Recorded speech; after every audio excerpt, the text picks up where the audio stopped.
get into it. Put my pretty face up on the screen because I'm sure you all want to see that. Hey, look at my cool birthday present that I got. Check out that bad boy. Walker. Yeah, Walker, look at Luke Skywalker down there. Nice. Oh, that's not Lego. That's the real deal. No, that's Lego. Oh, it is Lego. Alright, I'm gonna need to get a bit. Oh, I have. I think I'd rather have a Lego one than a real deal. I think so too. Oh Yeah. man! Oh, my friend used to own Building the it real yourself. deal one. Oh, you it's can actually- substantial. Wow. You can actually play with it, right? Oh, right. Whereas the model, you can't. Come on. No, that's an excellent Wow, gift. stunning. I had an actual model when I was a kid, but my elder stepbrother wouldn't let me build it. He had to build it for me, and then he gave it to me complete. What? And I was like, what? It came with 2 snow speeders and 2 turrets. I got a snow speeder. A little snow speeder. Hey! Very geeky at the moment. Anyway, Rime of the Frost Maiden. So, last week, I battled with the Shardlin Berserkers, who gave you a real run for the money until you worked out how to kill them. It turns out you either had to get them out of the cave, or extinguish this weird light that was giving off this blue light, and the smoke from this fire pie type of thing took on the form of a female every now and then. And you did manage to, I think, dispel magic it in the end, but as a bit of a movie trope, as you left the fire, it came back on again. But your characters do not know that, and you're sent in this berserker mission at the requests of some members of the tribe of the Elk, which Malumak Lochman is a member of. So where we'll pick it up this week is right outside the cave of the Berserkers. I've lost my map. Yes, here we go. So, Order of the Beak. What would you like to do?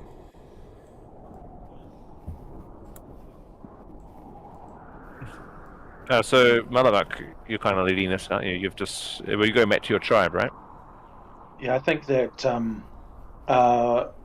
we definitely need to go because two sessions ago they were saying he will definitely talk to us. The king, the Elk King, Yarund Elkhart, wants to talk to me afterwards, and so yeah, we might need to head to where my people are. I think the last time they said that once we're finished, how do we find the tribe? And the 3 of them said, "Don't worry, we'll find you." So I think that if we're all keen to go there, Malumak's just going to sit down just outside of the cave of the Berserkers and just wait patiently for the other Elk tribe members to reveal themselves, I guess. Like a long rest, maybe. Like a short rest, definitely, but maybe it's a long rest, depending on how long. But we've done the deed, and so I just explained that to the rest of the group and saying, the tribe travels, we're nomadic, and I'm sure I could spend some time looking, but the more, I'm trying not to use the word wise, the better option is to sit and wait. The 3 tribes members will come and get us. He sits down on the ground. Okay. Whimsy's up for that. She's happy to wait around if she can get a chance for a rest of some kind. Just trying to remember what we were doing prior to this, before this side quest, if you like, came up. Were we not on our way to either the Netherall Spire, or were we returning to one of the Growling Bear tribe to return the axe? We were going to Sky Tower. We were going to the Sky Tower shelter to return the axe.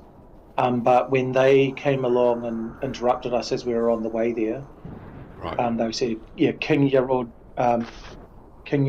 Elkhart wants to speak to me about my task, and then also gave us this other task. It says, do this first, and then I will speak with you. And so I think that we're still kind of in the process of doing this little elk tribe mission. But I think that once it's finished, depending on where we end up, but we could easily go back to Sky Tower Shelter after that as well, since we're already out here. Cute. Okay. Cool. So you sit down outside of this cave where you fought all these berserkers and kind of rest up, looking to be found as opposed to finding something. I will say you successfully get a short rest in. So take a short rest if you want. Some of you were quite beaten up at the end of last session. I think we spent a few hours taking a short rest already. Yeah. Yeah. At the end of last session. Oh, Because I'm still back up to maximum, and I've spent 4 of my hit dice. Yeah, way. because I know I was throwing snow at that bucket for, you said, 5 hours. So. Alright, well I see your hit points now and you look pretty good. But regardless, you sit down and wait. The weather's typical for Icewind Dale. It's blizzard type conditions, but you get a bit of shelter from the caves that you're just out. And eventually the wind kind of dies down a little bit, and you look out and you see 3 figures. They don't approach. Kind of as the weather gets slightly better, the snow gets less intense, and about 200 feet across, you see 3 figures just staring at you. humanoid? Human? Yep. Yep. Humanoids. Yep. And are they wearing the sort of elk hides? You take a closer look, Malumak, and it's very obvious that these are your fellow tribes people. Silently, he just sort of stands up and wherever our axe beaks were tied up, he'll just mount one of the axe beaks, and with the basic, he doesn't even pass any sort of instructions or words to the rest. He just jumps on the axe beak and sort of expects everyone to follow him like a jerk. He tells him to be careful. If those guys are anything as crazy as he is, then he could be in trouble. And he gets on Malumak the next beat. grumbles and says, they're my tribesmen, Winsy. That's fine. Oh, Exactly. I didn't think I needed to have to say it. Come on. Everybody, it's fine. Please, let's go. As long as they're not chain devils again. Oh, yeah, that's my people. Don't worry about that. He just realizes she got on an X beak and she doesn't actually own one, so I don't know who she's on. One way It's or not Tony, is it? Sorry. One way or another, you'll get on axe beaks or share an axe beaks and approach these 3 members of the elk tribe. As you approach, they don't greet you in any way, and they just start walking northwards of where the cave of the berserkers was. And in silence, you approach, and one of the things the Red-Haired tribes, which no doubt Malumak probably would have told you, is there's nowhere I can really show you on the map where they would be, because there are nomadic people. They tend to shy away from the 10 towns and live out on the open plains. Probably other things that Malumak would have shared with you as well as life as a Red-Haired tribes person is hard at the best of times. You have to hunt and survive the winter, hunt in the spring, eat it during the winter, and then repeat the cycles. It's a harsh life. But in recent times, it's got even harder. And some of the tribes used to be 10, 20 Red-Haired tribes. Now it's been reduced to 4. The Elk tribe being one of them. And your approach, what is the current location of the elk tribe. And this is what you see as you enter. As you can see, it's a very basic setup, tents, put up temporary sleds for moving things around. And all you guys are much too big, I just noticed, so you're going to diet, shrink down a little bit.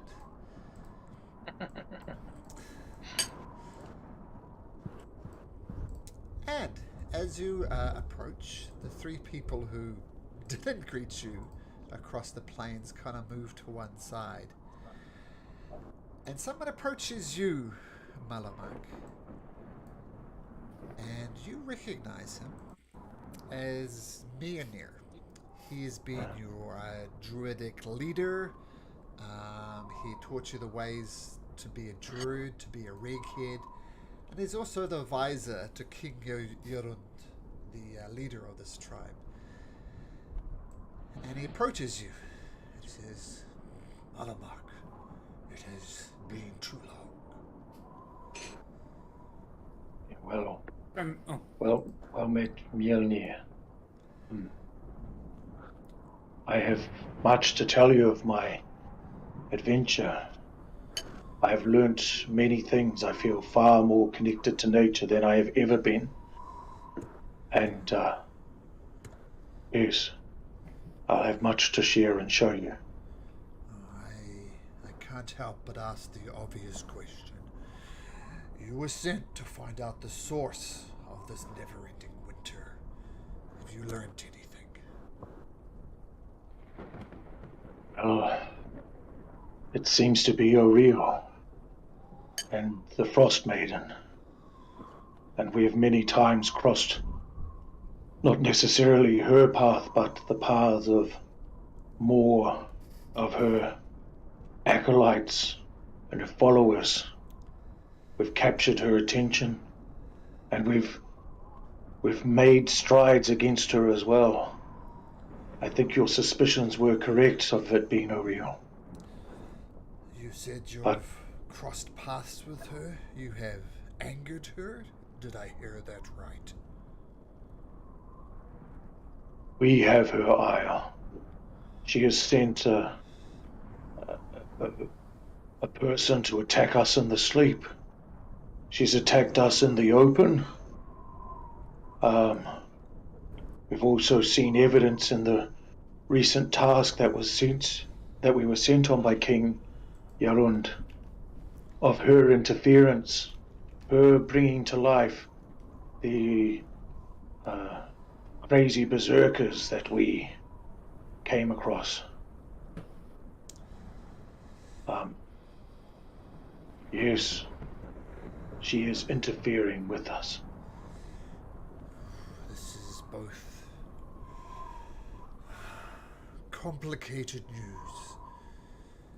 If what we all suspect is correct, that this Oriel is behind it and you have drawn her ire, you have angered a god, and you need to perhaps defeat a god. Perhaps this task is beyond you, Malumak. But the reason I was sent out is to find help, and I have helpers here. I mean, I also have the blessing of a god. We had a companion who was connected to this god, the Morning Lord. He has blessed me. I feel hale and hearty in the morning, and others here who are present, they too feel it. We're not just alone. And all the coincidences, everything that has happened up until this point, it feels like we're on the right track. That is good news, Malumak. I'm afraid I have some grave news, though. Please follow me. Malumak just nods his head and follows. Okay, How big is each one of these squares? Do we follow him? Yeah, let's follow him. 5-foot squares. Oh yeah, 5 foot. And Mjolnir takes you down to this tent down here. Down to the south here.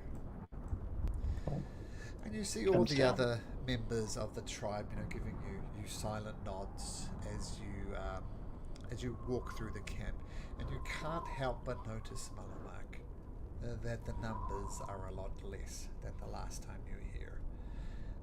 You noticed in particular the young folks that you're expecting to meet and greet and see how they've grown. They're not around.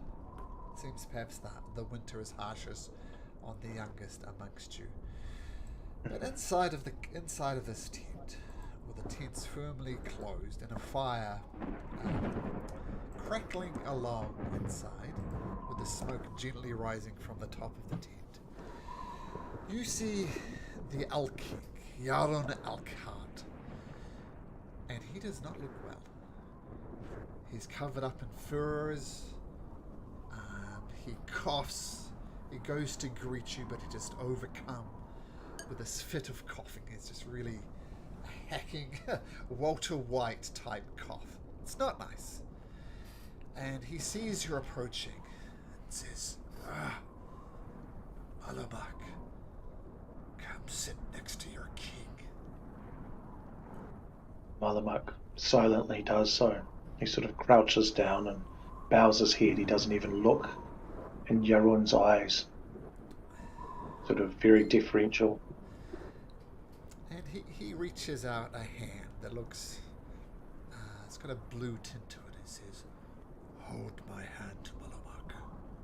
I need to talk to you. Malumak does, but just as he's touching him, he wants to cast a, even though he probably knows that it's not going to do anything, just cast the first level Cure Wounds, just to try. Okay, you feel the flowing energy of nature leave you and into Yarund. As you suspected, some magic can't stop whatever Yarund is going through. And as you touch his hand, I mean, usually whenever you're touching hands before, they're cold, but Yarund's hand is cold on another level. And he says to you, Malumak, well, as you know, I'm having quite the problem. My son, Yaron Twiceborn, as you know, is dead. And I've been left with no heir. Not with my wife, Gwyneth, or even my mistress, Freya. And as he chuckles a little bit at this, he's racked with the cough once again, this horrible, hacky, phlegmy coats. And he struggles to catch his breath, and he catches his breath. This is, as you might know, Malumak, I appreciate the effort to cure me, but I am not long for this world. And this is why I have called you. But first, tell me, what have you discovered about this endless winter? It is indeed caused by a real, and the whole of Icewind Dale is trying their best to deal with it as they may. Some towns sacrifice people to her, others sacrifice food or other belongings. This, though, is in vain. The sacrifices end up turning into her servants, these hideous beings with lights for faces, particularly challenging to put down. We have found evidence of her interference when, as we slept, one of us was attacked by a person serving her. He was particularly effective, but we managed to hold him. We held him in place and we put him down. He offered us no more information than other than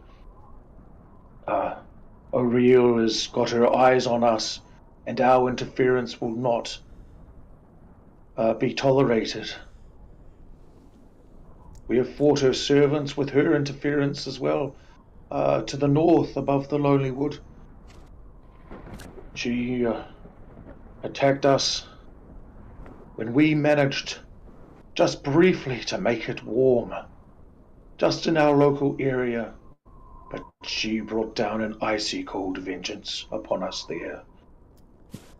And finally, the Shardland berserkers, those geezers you were talking about, that you sent us on a mission to deal with, they had her name on their lips when they rose from the dead. Her icy fingers are throughout this land. And yes, we've made some strides, but we are nowhere near defeating her. However, I cannot help but feel we are on the right path, that we have taken strides. But it takes a long journey for the migration around this place. And just like that migration, we have begun the first few steps. But I have every faith that we will get there. We have got some fine allies. Tarvin here, a member of the Bear tribe. Bugs in here, a person who understands the political intrigue of the towns. Garrett, a ranger who knows this wilderness well. But we've got we're bolstered by the nature of the south here with this fine druid Shajaya Silverborn. And then we've also got the chaotic power of Whimsy, who seems to draw her energy from all over. Most importantly, Oyuminatok, he has given us his aid on more than one occasion. That is no small thing. And it was by happen chance that we found these people. And I feel that that is fate speaking to us. It's like we're flowing in the wind. I feel confident we're on the right track. You have spoken of your allies with great reverence. You have faith in them? Absolute faith. All of us have suffered and sacrificed in order to be here. Many of us have been on death's door, but through our combined efforts, we have prevailed even when we've lost companions. I feel, even to speak beyond that, we've got the help of some of the towns as well. And through our actions, we may yet find more allies in this. I cannot help but feel we've got the right group to take her down. You speak with such confidence, Malumak. You're a different person than when I sent you on this quest all those months ago, it seems. You have become a leader. There's something different about you now. You've grown in stature, power, and confidence. You understand that we are your family, though, right? The Alt tribe is as close to family as you're ever going to get. You understand that, right? Absolutely.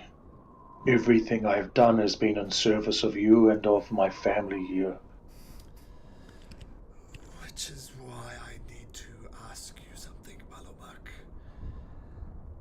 As you see, I am not long for this world. My only heir, Yaron Twiceborn, is dead, leaving no natural successor. And in these times, where the elk hunt is plentiful, where the hunting is scarce at best, the tribe needs a strong leader. And Malumak, I know this is a complicated question to ask, but I will ask you, please, remain here with us. Let your companions deal with this Oriel. I'm asking you, Malumak Lockman, to become King Malumak Lockman and lead our tribe.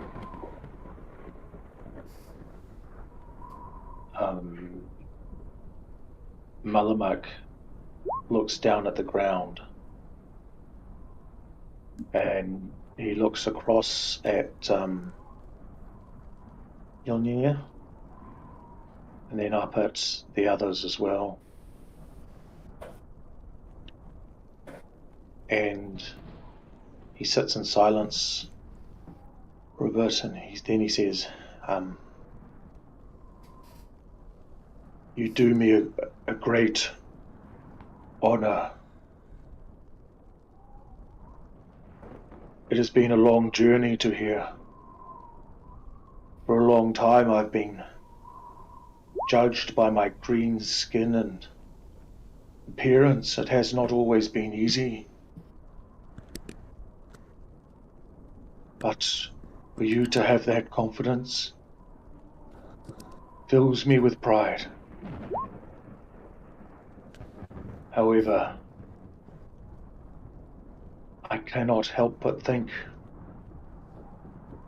that I'm being pulled in this direction to face O'Reilly. And while I'd be of benefit to the tribe, in defeating O'Reilly I'll be even more of a greater benefit. I have faith in my companions. I have faith in all that they do, but were I to stay here and give up on this mission, I don't feel like they will have every possible advantage in them. I'm sorry, but I must ask that you choose someone else. King Jorund takes a deep, agate breath and he asks, everybody, please leave me and Malumak. We need to talk. And Mjolnir leaves it his attendants leave. I assume the rest of you leave. And Jorund closes the tent and says, Malumak, please, a word if you might. Voice channel 2, please, Mr. Malumak.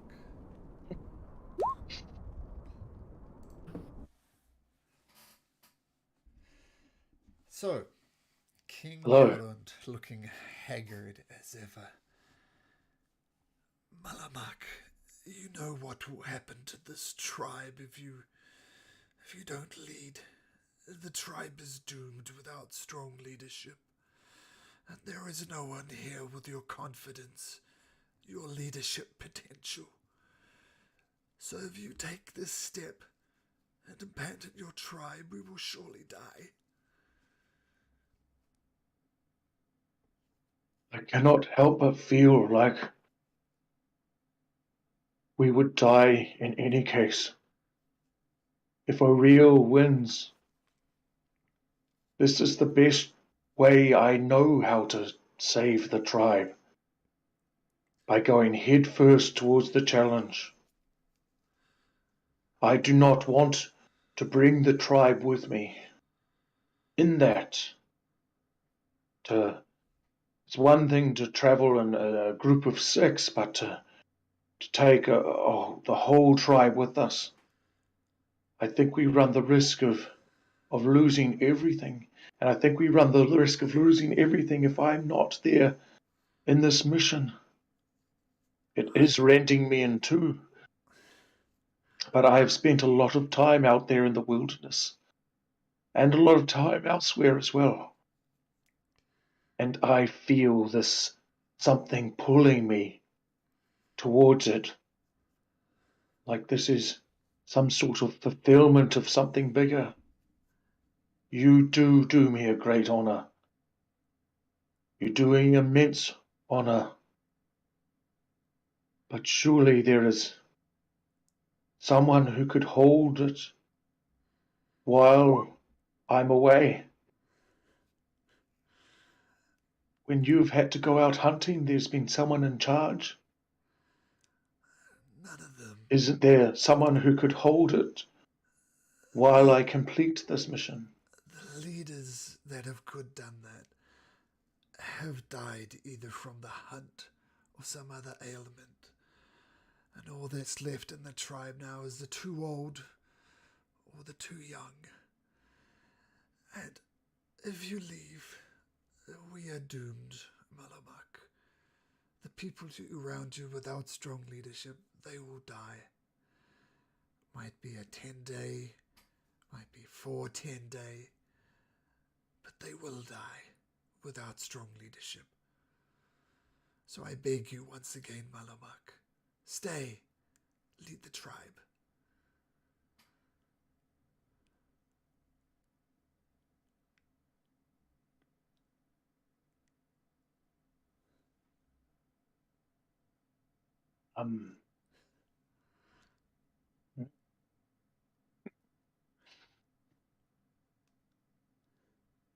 Malumak is largely silent. Mm-hmm.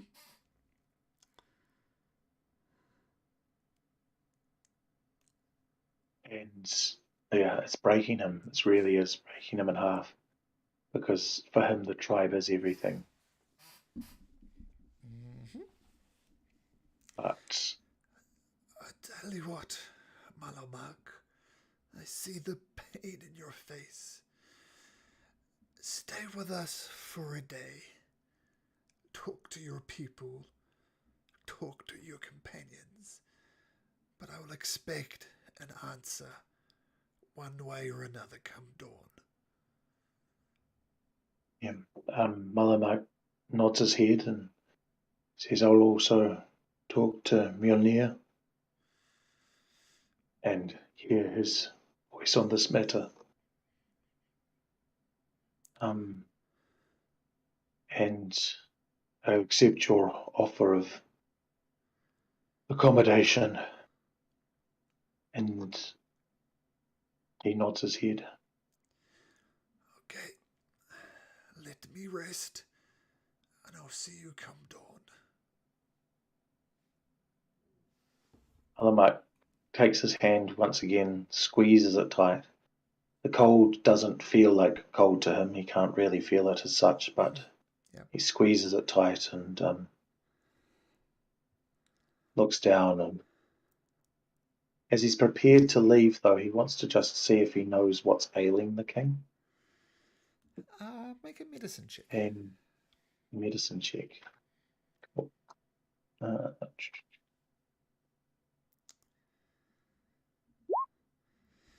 You're not entirely sure. What you do know is that he's about 50 years old, which is very old for a tribesman. He's been leading half his life. And even within living, you get the impression he's old and he's tired and he wants to rest. And that might be a sleep, or it might be the eternal rest. He doesn't seem particularly bothered which one it is. He just wants to rest. Yeah. Cool. And with that, he backs out of the tent flaps and he'll actually put another log on the fire, make sure it's going quite nicely, tend to the fire a bit, and then back out and be out in the open again. The voice channel? Send someone prone? Yes. You probably could get someone to fashion you some armor for boy. If we ever find a blacksmith if we ever find a blacksmith. Mm. They've all gone to warmer climes. We've also got, just a reminder, we out of the Descendant, that spaceship, the squid thing place, we ended up, remember, with their light rods. Laser wands. Yeah. Those wands of light blasting. Mm-hmm. Yes. So at some point we might also consider trying to get professional to learn how to use those. I mean, they look a lot to me like a simple crossbow in terms of a trigger and a barrel, but Point and pull. I forgot about those. Let's quickly make some rolls for that. There is. That sounded apocalyptic. Just looking.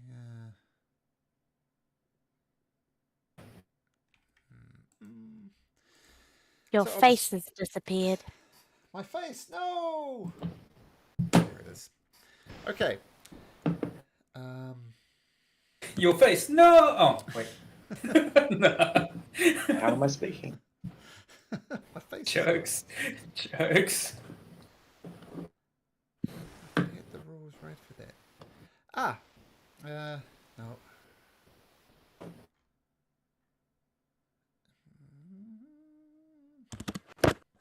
Take 20d20. I think it was something like that. There'll be a D20 involved.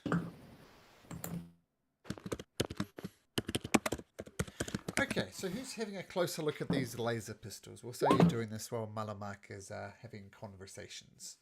Who wants to check out the? Well, we have a look, of just- course. Yeah. We were obviously we haven't had much of a chance to investigate, and we were just surmising that they were somewhat like crossbows in terms of you aim along the long length of them, and there is some sort of triggering device. But we weren't going there. I don't think we should be firing it off in the middle of a populated area. No, but Tarvin will have a close look without pulling the trigger. I think we can recognise it as a trigger. Is that right? Oh, that sounds to me like somebody's going to need to do a perception check, Yeah. Okay. cleaning the barrel. No, What straight could go wrong? intelligence check, please. Straight intelligence check. Yeah. Intelligence. Hmm. Uh-oh. So that's Wait, yeah. 15. There you go. Oh, not very smart today. Whimsy. Ooh, for +1. You begin over the course of several, we'll say since you've got them, you've been studying them each night along with Garrett, Yeah, you bet. and you feel you're slowly getting to understand how it works, and you get a little inkling that it's not as simple. Everybody wants it on this, as simple as pulling a trigger, but it's going to take more investigation to work out how it works. But you've started it. And I say by the time you get to where we're at now, you're starting to understand, but not in any type of confidence to fire it. But you've started the process. Cool. Started the process. Not that that's going to stop it from firing it. Should be great. Well, as I said, you started. You haven't worked out how to fire it yet. You're Right. getting there. Got to be level I'm 47. trying to link it to emotions. Malumak, you emerge from the tent. What do you do? He looks for his companions and waves them over. Says, Yep, Bugs gets up off the ground from trying to sneak under the tent. Malumak, no judgment there at all. But he says, we've been given lodging for tonight. We'll be able to have a long rest but I need to speak to you all, get your advice. I trust you almost as much as I trust my king. And so your advice would be of much benefit. But first I must speak quickly with the shaman here. Feel free to stay and listen. Oh, should be no secrets. But at the very least, we'll get a good night's rest. Did you get offered the crown again? Oh, yes. Yes. And the deal is that crown. Crown. I sleep on it. Not on the crown, literally, Whimsy, but that I think upon it. And if that is your advice for me to take this crown, well, I will take that under advisement. I'll just take it. Take the crown. Take the crown. Thank you, Whimsy. I heard you the first of the 4 times you've mentioned that. I don't think you have, obviously. Mm. And I take it the king would be bound to stay with the tribe and guide the tribe. Absolutely. The area is we've lost all of our ears. The ones who would be experienced enough, yet experienced enough to make good decisions, but young enough to live and make their mark. So you'd have to stay here. I'd have to stay here. Sleep on it. Sleep on it. I think so.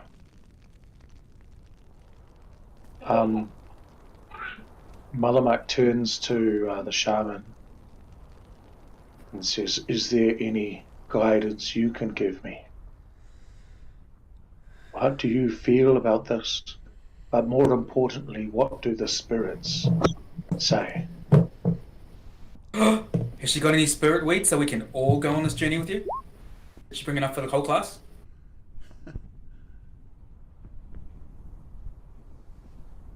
No comment. No problem. I see a TP over there. Yeah. We need to spend some time in contemplation, Malumak. You said there is one amongst you who was of a druidic nature as well. Yes. Shajaya Silverbirth? Is that Silverbirth? Silvertongue? Yeah. Silverbirth. Silverbirth. Yeah, that's right. This is Shajaya Silverbirth. It's over there by the lumber. Yeah, she's over there by the wood. Come here, Looking at Shajaya. mushroom. Come down here, join us by the warm She's fire. an elf. Onesie, do you want eh? some mushrooms? Yes. Why are you even Not asking those kind me? of mushrooms. Healing mushrooms. Oh, fine, yeah, whatever. She's warmed us with her expertise in southern nature. She's fed us with good berries. Oh, Alabama berries. Shajaya, do you have any divination magic that could help with us?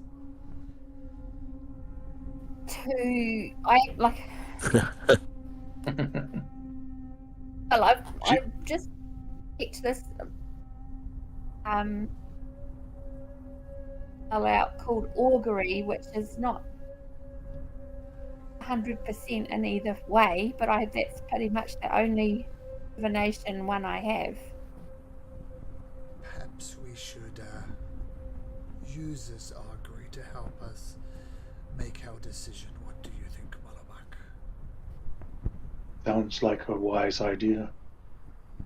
And then Malumak looks over his shoulder to Whimsy and says to Yanir, "A lot of what comes out of her mouth I can barely understand. But perhaps her magic too, being outside of nature, might be the thing that we need. Whimsy, do you have any divination magics?" She starts looking into her bag and pulls out a crystal ball from her What? illusion spell. She's got an illusion spell. She pulls out a crystal ball. You've All I have illusion is to this. Malumak goes to reach out to touch it. Don't touch it. It's got to be in the power of the person who's holding it. Malumak sighs and says, "It was worth a shot." She bows her head in shame and walks away. Stupid dumb illusion spell. Shajaya, would you Yes. mind performing this ritual with us? Sure. Can we go around the fireplace, the central fire? Sure.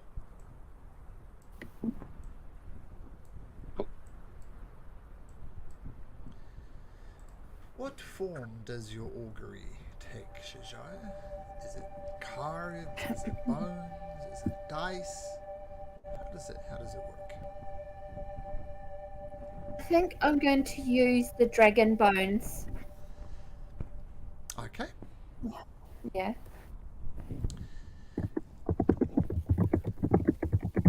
So I guess the question we will ask for the divination is if Malumak leaves the tribe and goes in pursuit of Ariel directly, will that lead to good results or bad results for the tribe?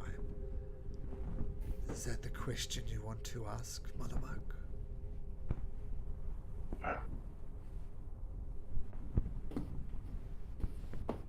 What is the best course of action? Unfortunately, I don't think the bones will reveal that. A yes or We no only question. have we only have good results or bad results, or unclear results. You ask Yes, the no, bones- maybe. Yeah. Yeah. You ask the bones, like, I will do this, Hmm. and the bones will reveal whether good things will happen from that, or bad things will happen from that. We don't give you I guidance will- as such. I will pursue Ariel the Frost Maiden and continue with my mission. That gave good results for the tribe, bad results for the tribe. Cast your bones, Shajaya.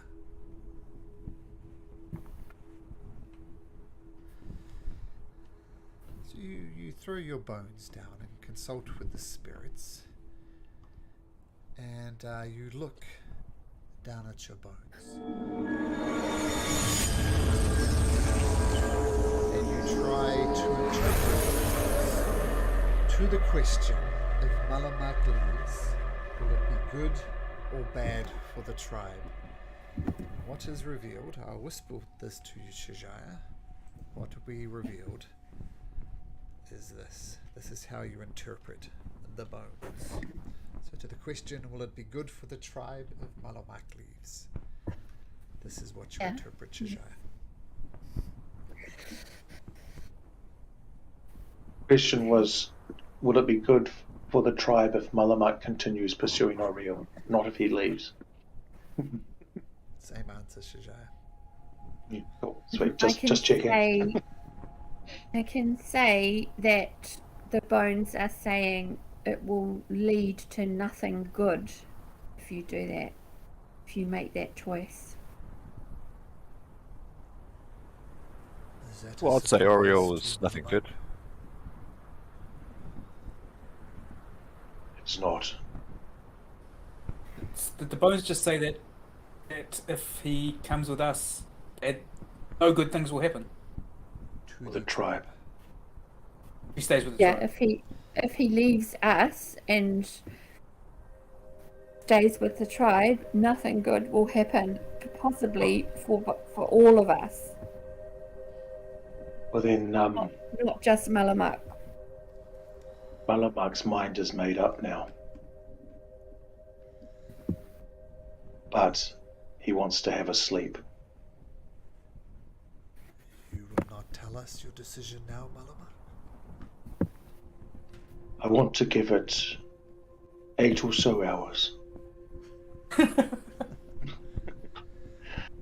Roughly 8 exact hours. Okay. But, yeah. Me and Ear will say, well, I guess we'll see you in the morning, Malumak. And he goes into the king's tent, presumably to be with him during the night. So do we get one of these tents for ourselves? Do we, yeah? This one. This one, cool.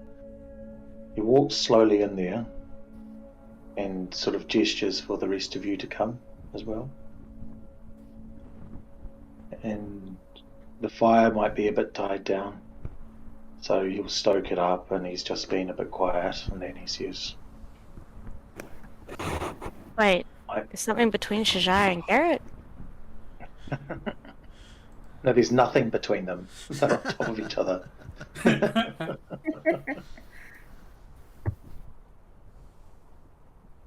Yeah. He says the answer is simple. I have to stay with my tribe.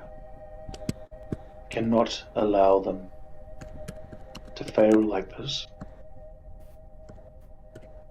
And if that is what is being told, then that will be my decision. And he just sits there, but it's almost like he invites any commentary back. Wait, I'm a little confused. So Yeah. your reading said that you coming with us would be bad? Be good. Would be no, staying behind would be not great. Specifically, Right. that's how I interpret it. If Yeah. Yeah. Malumak leaves and goes in pursuit of the Ariel, the Frost Maiden, it would be bad for Yeah. the Alkid tribe. Right, yeah. So if he comes with us, Okay. it's bad. Yeah. And Malumak has just said that he will stay. It's his decision. But he badly wants to be. He sort of sits down and opens the floor. He badly Malumak. wants to hear your perspective. I don't want to be that person to put you in a difficult position, but I think of it this way. Being bad for one, but better for the many, how would that go? And what I mean by that is, while it might be bad for your tribe, your family, what if it's better for the wider of all of us here in this land by defeating Oriel, if we can? Malumak nods. It occurs to me that if you take on the kingship of a nomadic tribe of hardy warriors, might they not travel with us on a quest to rid the land of Oriel? So we walk around with a small army. I like that one. Yeah. I think that it would put them all at risk. It's, yes, we're nomadic, but we don't move consistently. And these men and women, these people, they're not built for the 10 towns. Do we leave them outside while we go in to talk and then come out again? It strikes me that your king, present king, his illness might have something to do with our pursuit. Possibly, but I feel it's more likely that he is old. He's positively ancient. He looks, he's very old. He's the oldest tribes member that you probably would have seen. Whimsy has two. Oh, sorry.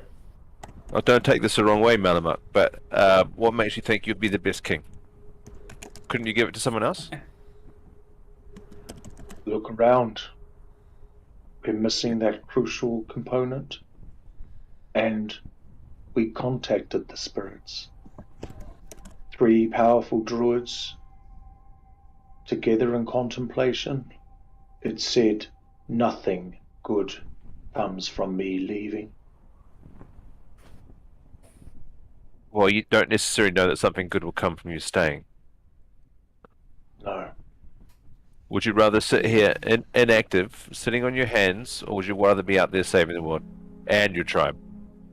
That's it. He might not have to sit on his hands because, as a king, there's 3 other tribes you could unite and put up, or attempt to unite and put up against Uriel at your end. Well, we're doing cool stuff, but I mean, if that were to happen, who's going to replace you? Is there any hot young studs here who could be like a fighter for us? That's what I'm thinking tonight. I'm going to sit in contemplation and send it out to nature and see who heeds my call. It's cool I'm because going I've to made up ask- a list of names here from the local tribe, from the Elk tribe, and here are the hottest guys who could come with us. I fear that I may need every man I can get, every person I could get. So I'm trying to send it out to the world at large. If we are fated, then perhaps by some miracle, someone will heed my call and replace me. What I if will. you were to have a second in command? And There- as king, lead by example. Come out to fight with us and leave a second in command behind, so you're not really leaving your tribe. I suggested that, but there is no one left. Our Well, you could. numbers are down. I Well, could leave and it could last for 3 days, they could last for 10 days. They could last for more. But eventually, it will mean our tribe is scattered to the winds. The once mighty elk, and I'm sorry, but my tribe means everything to me. well, you could just stay here then, and then when you change your mind, you could catch up with us. Well, that's one thing. In the end game, when you feel you're getting close, you will have my men. You will have my warriors. You'll have my support. And yes, it's a great idea to try and pull the Reghead tribes together. That's what I intend to do in your stead. Yay! But Thinking aloud, and I know the Reghead tribes like to wander the various lands, but in this harsh winter, this endless winter, might it not be advisable to seek shelter in a more permanent place? And did we not liberate on the side of Caer Conig the Duragar fort? Would that be a suitable base of operations where you might set up a more permanent base for the Reghead tribes?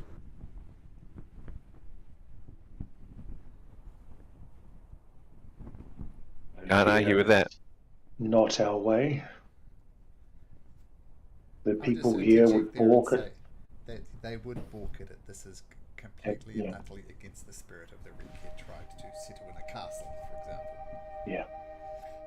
They want to be close to nature, not surrounded by walls. And they would balk at a situation like that.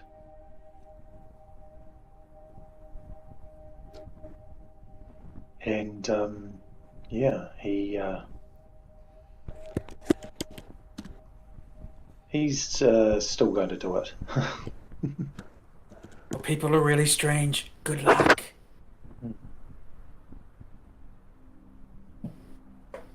And to spend his time just sort of sitting in your company. He's still trying to push that piece of paper onto you. What's this The piece ones of with the paper? hearts over the eyes, they're the ones who are probably the best fighters. Just saying. Mhm. Cool. Okay, so it sounds like you're all settling down in this tent. You hear various Reghead members of the Elk tribes going around keeping an eye on things. And as you look around, most of them are just simple folks. Most of them will know how to hunt elk, but not fell a man necessarily. And at a rough count, you count 3, 4, maybe capable warriors, but even they look either too old to be fighting or too young to be fighting. It does not inspire much confidence. But regardless, they keep watch, and you get a nice long rest in. I imagine Malumak is not resting terribly well. But the morning comes. You step out. Camp is comes to life. What do you do after your long rest? Ooh, long rest.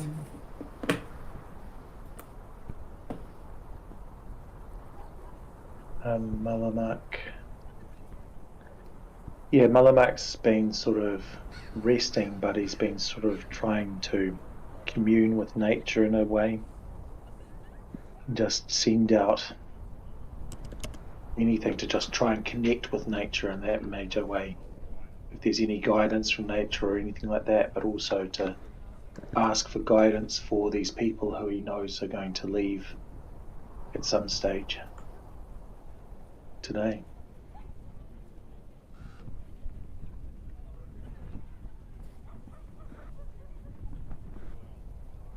So he's tired, but he seems fulfilled or at peace, strangely at peace.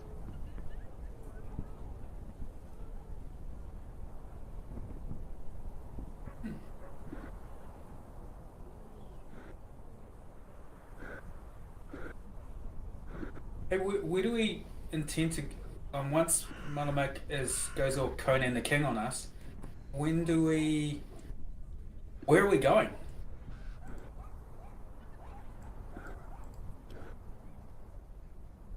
You were going to go to the Goliaths. Are they in We were. high mountainy areas? Sky Tower Shelter. It's way up in the mountains. I might get Featherfall then. I thought you were going to say something deep. So I am No, she just yeah. Whimsy says deep stuff, man. Oh, yeah. Must get. Glad I got Featherfall. Featherfall or comprehend languages? Maybe I'll get a utility spell. Just in terms of understanding of the law, I obviously knew Mokengo the Goliath, and whose axe we are going to return to the tribes there. Is the tribe of Goliaths, or is it just another one of the Reghead tribes? Not a Reghead tribe, Goliaths. So Goliaths is like a separate race. Yep, People- completely oh, separate. peoples, They're- okay. Nothing else. They have permanent dwellings up in the mountains. So not Reghead tribes. All right, in any okay. way, shape, or form. Good. Just getting my sense of bearings. Obviously, I know a bit about it because I travelled with one up the mountain until he died. Got eaten by that yet. Yep. You hear a voice outside the tent. It is Mirror. Malumak. It is dawn.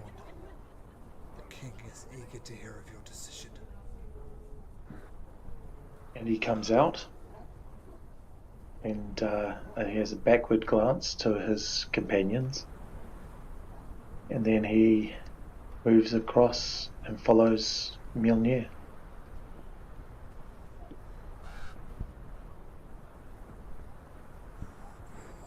Phenomena. Malumak, what is your decision? You stay. I will lead. You will stay with us. Yes. Malumak, you've done me a great honor this day. My heart it fills with pride.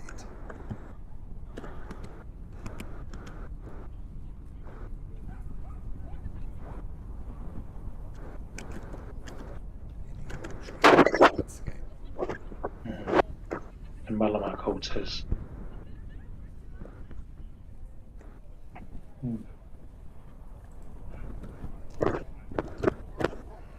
Perhaps it is time to say goodbye to your friends. And Malumak steps out of the tent, noticing that Bugs is pretty close by, and says, he sort of says to Bugs, "Let's meet around the fire once more." Bugs nods with his ears drooped. And Malumak goes through all his inventory to see if there's anything that he can give you.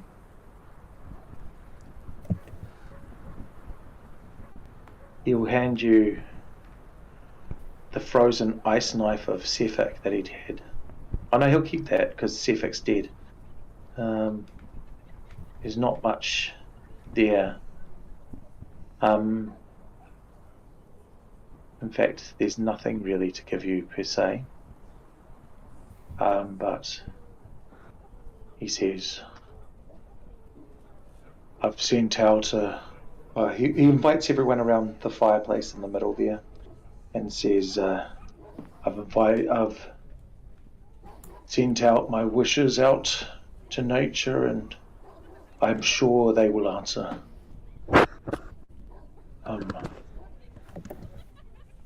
Best of luck. And if you need to, perhaps there is a way that Whimsy or Shajaya can send a message to me. I will be on the plains. Please, send message. Yeah, And it is my time to help. I will help. It won't feel right without you there, but if this is what you believe is best, we can't stop you.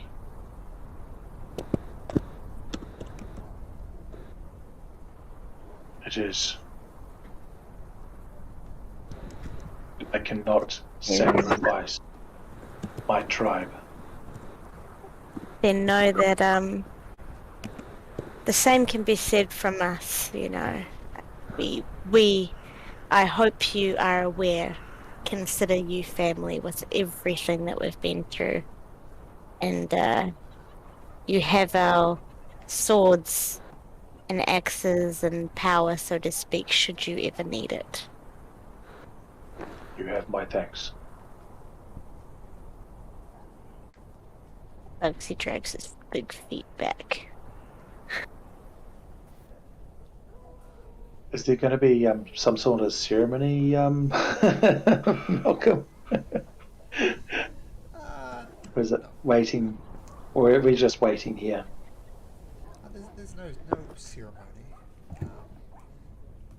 When Jorund dies, which you can tell is not going to be terribly far away, the kingship will automatically pass to you. The Elk tribe members that you see, they're kind of respecting the decision. They can tell you've grown as an individual, the leadership, or the way your companions speak about you, even the odd ribbing every now and then. They can tell that you have confidence and that you have strength, and they have your full support of the Elk tribe to lead them.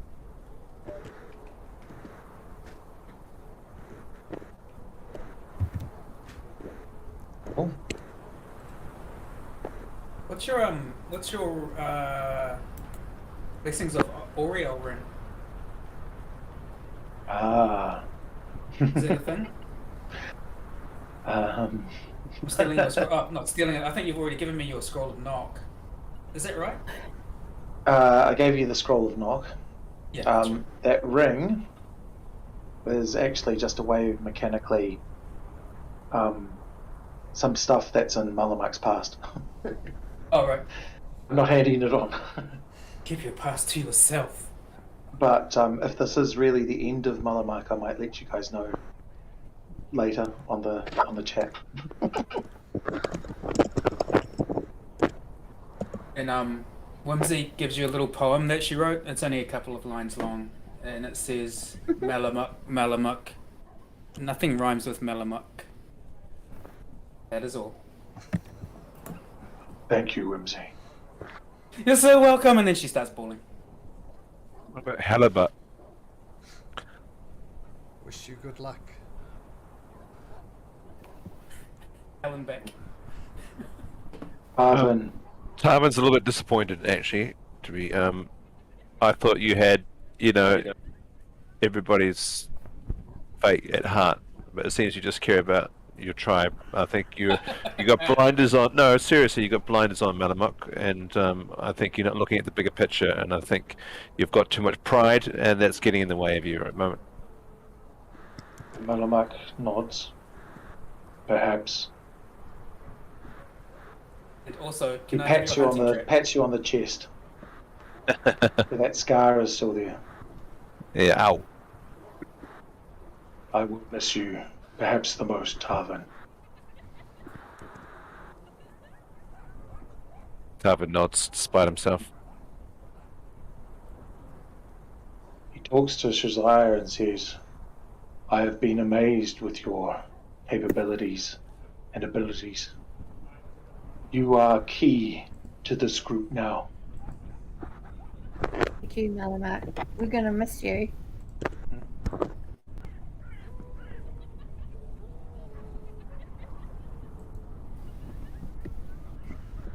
And if you ever need us, we will be ready to come and do anything you need. Thank you. Garrett, thanks for all you've sacrificed. Everything that you've offered.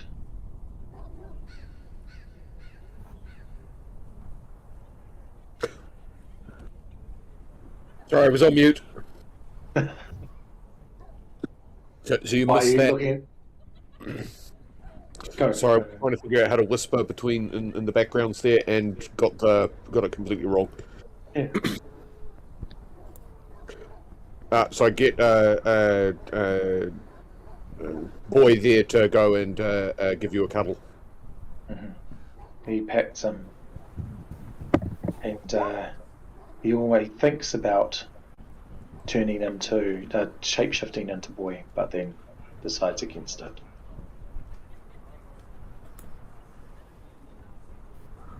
Look at this whispering going on from everyone. Well, for people who don't know I've how only- to whisper, Yeah, I've only just started reading them. Oh my gosh. But Okay. This is just, this is the everyone just side eyes and that sort of thing. Yeah. Cool.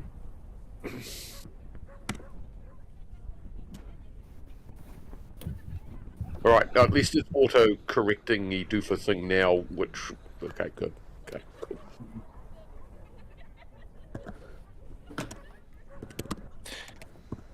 Thank you, Bugs. Malcolm, Yes. if I didn't read Garrett's whisper to me, I was but if when Malumak touched me on the chest, did his hands feel cold to me? Not unusually so. Okay.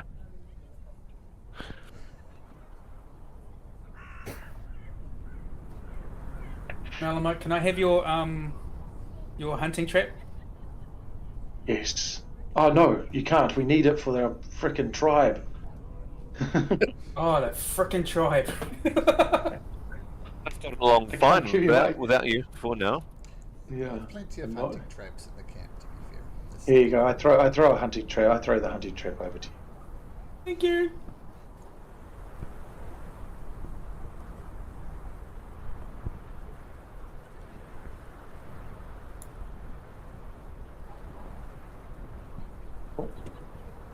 Anything else that we No. need to do before we go? It's very odd and sad. But Malumak is trying to be staunch. Don't forget You my guys are awesome whispering poem. amongst yourselves.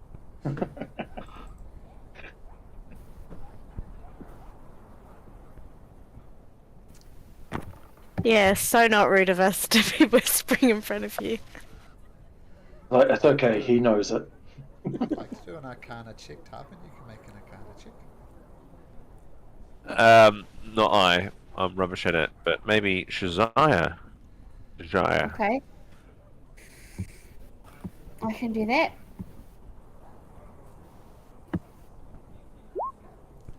Hmm. Ooh. Oh, I don't think we're any better off. no. Crows aren't helping.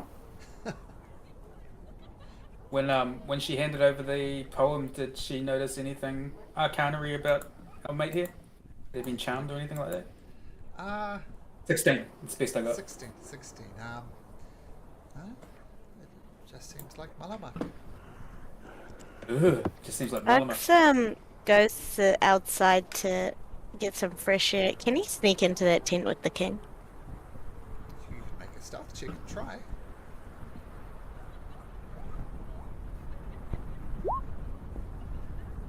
Even with a 14, it's good enough. You can just slip inside. And you see the shaman near, tending to Yarun, who looks deathly. Oh, bugs, right? Is there something I can help you Yes. with? Yes. Oh. I understand that Malumak has Would told you. Do you want to do this in private, Bugs, so no one else can hear? Oh, message Sure. bugs. Whimsy's messaging bugs with her spell. If you Yes, want. I hear that it to come happen. through. Hey, what's up? I wrote a poem about you too. Want to hear it? Whisper. Whoops, sir. Whoopsie. You're just rolling natural ones on your whispers. Anyway, I'm gonna go talk to Bugs. Bugs, this is something I can help you with. Understand that Malumak has come to speak to you to accept the position as king. Yes. You can also understand your predicament in needing to find an heir. Yes. But I must beg you to see the things that he could do if he were to follow us. Do you have family, Bugs? I do. Family I had to leave behind to protect. And this group that he has spoken to you of has become family. Oh, I understand that. Tell me, Bugs, what would you do if you're in his position? It's not just leading his people, it is saving his people. What would you do? We are doomed without him.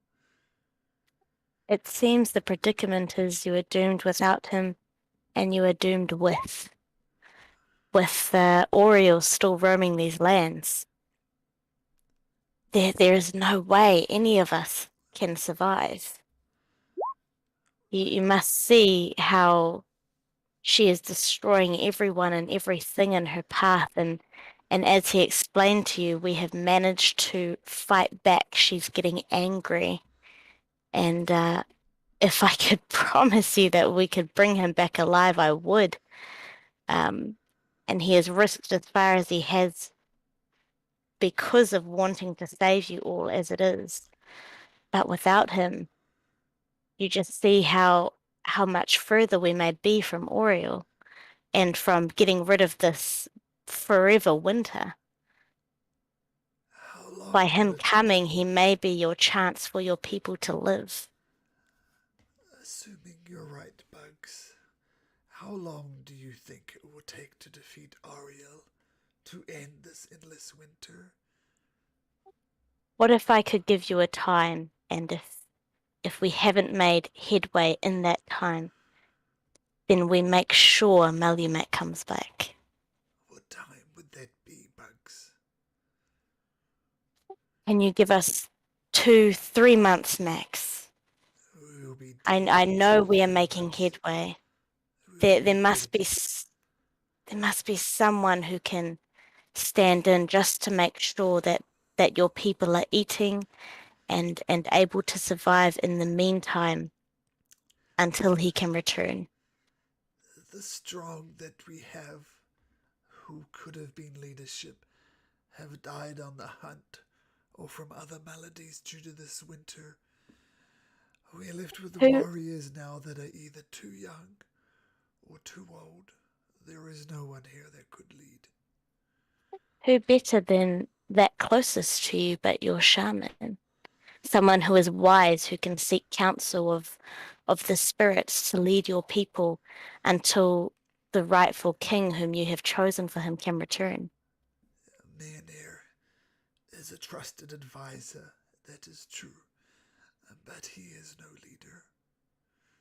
I'm sorry, Bugs, but my ultimate responsibility is to my tribe. It is my all, it is my everything. If you're right, and it takes 2 months, but the entire tribe will be dead in 2 months, without the leadership of Malumak.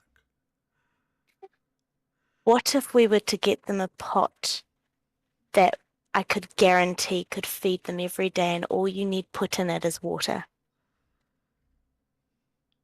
Where would you get such a pot? Well, you see, I was on a mission to find such a pot. I have given it to this village in the meantime, but they are far better off at sustaining themselves than you currently are. It is hidden. No one knows it is there, but bar the people that run the little inn there, whom we are very good friends with. And if I were to give you this pot until the time that Malumak can return, would you then accept this offer? Which village is this that you speak of? I believe it is in Brinshanda. The village of 1,000 people.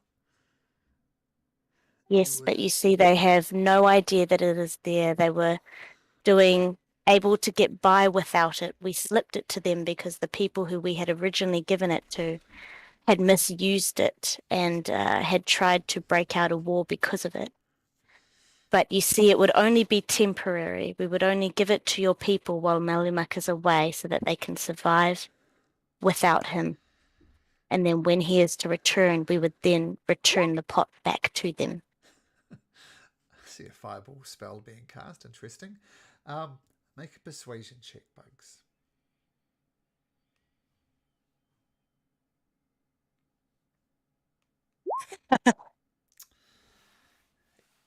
Bugs, I would not ask you to doom an entire village for us. This is one person. He will lead us. And that is my final word on this. Malumak has made his decision. He will lead us. I understand. I'm just sorry to hear that it has come to this. Take care, Bugs. With that, Bugs nods and wishes him his best wishes that he can on his deathbed. Okay, let's bounce back.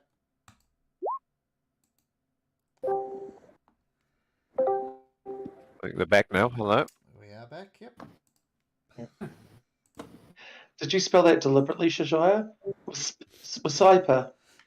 Cyper. Sorry. I know, we've been misspelling it all this time. It's hilarious. You're all rolling ones on your stealth checks. Yeah, no, you probably noticed Bugs also rolled a 1. I've got this new effect to this out.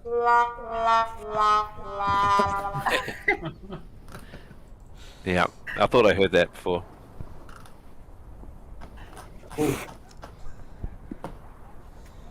shaman comes out of the tent and he says, Malumak, it is time. And Malumak nods to you all, and he follows the shaman.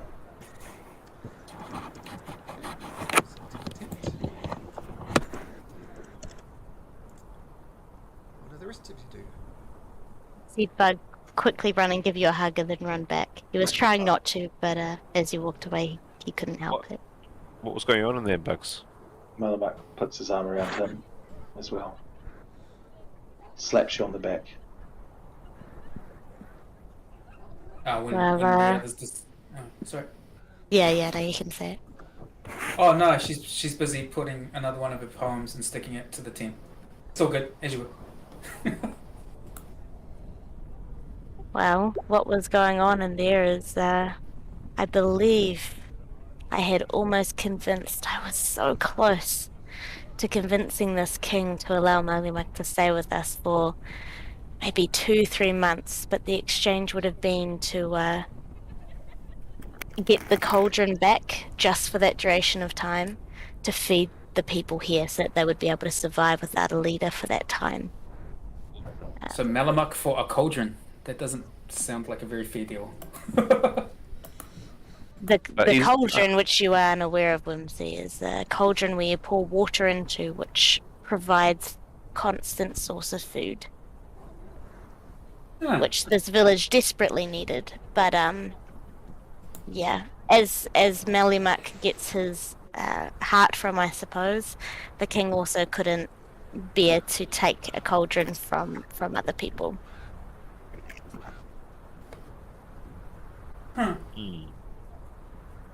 Good thinking, though. Hmm. Might have worked, but an Whimsy extra will one. write a poem about that.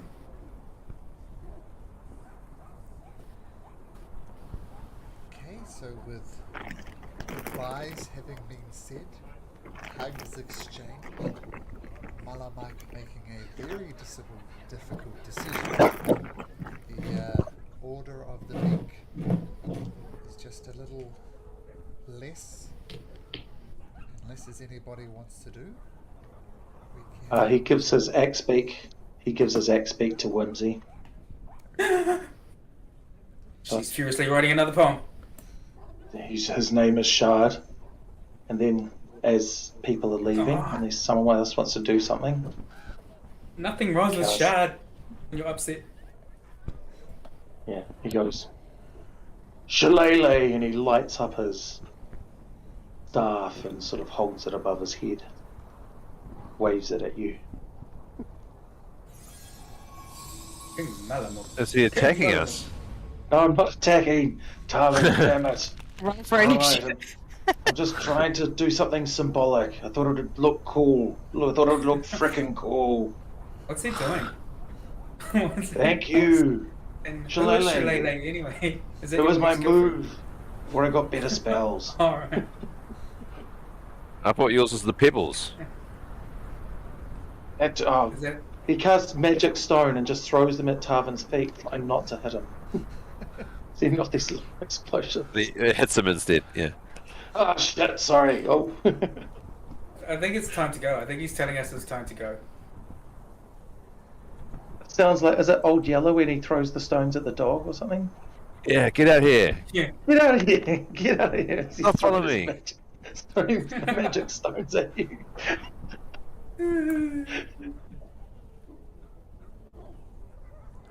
Bye, Malumak. Bye. You need to change your name to something else now that you're king. Something rhymes with. Just before we go, do Malumak, you have any spare Yes, tribes he's people back. we could borrow? Malumak. No, there's only a couple of them. Alright, I went to hell and back with Malumak. There you go. There we go. So, the Order of the Beak heads out into the plains once more, leaving their old friend Malumak behind, who made a very difficult decision to stay with his tribe. Malumak, might I have another moment with you, please, in the other voice channel? Yes, certainly. I had muted myself.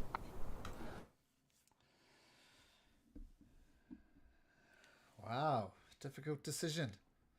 Yeah. I couldn't go against Malumak's thing though. Yeah, that's his core, is his tribe. Yeah, and I first of all must commend you on making a decision based on role playing. That was very cool. Well done. So I've got a couple of ideas, but yeah, I'll Let me talk about it bounce on one another off- time. Let me bounce one Yeah. off you right away. You're going to the Sky Tower shelter. Yep. I had some things planned along the way, but they might happen on the way back. So we'll get to the Sky Tower shelter sooner rather than later. And probably what's going to happen is going to be depending on what the party decides, a quest to do on behalf of the Goliaths. The Goliaths really hate each other, and Yep. There'll be a way to try and get them to come back together, but it involves hunting down a dragon.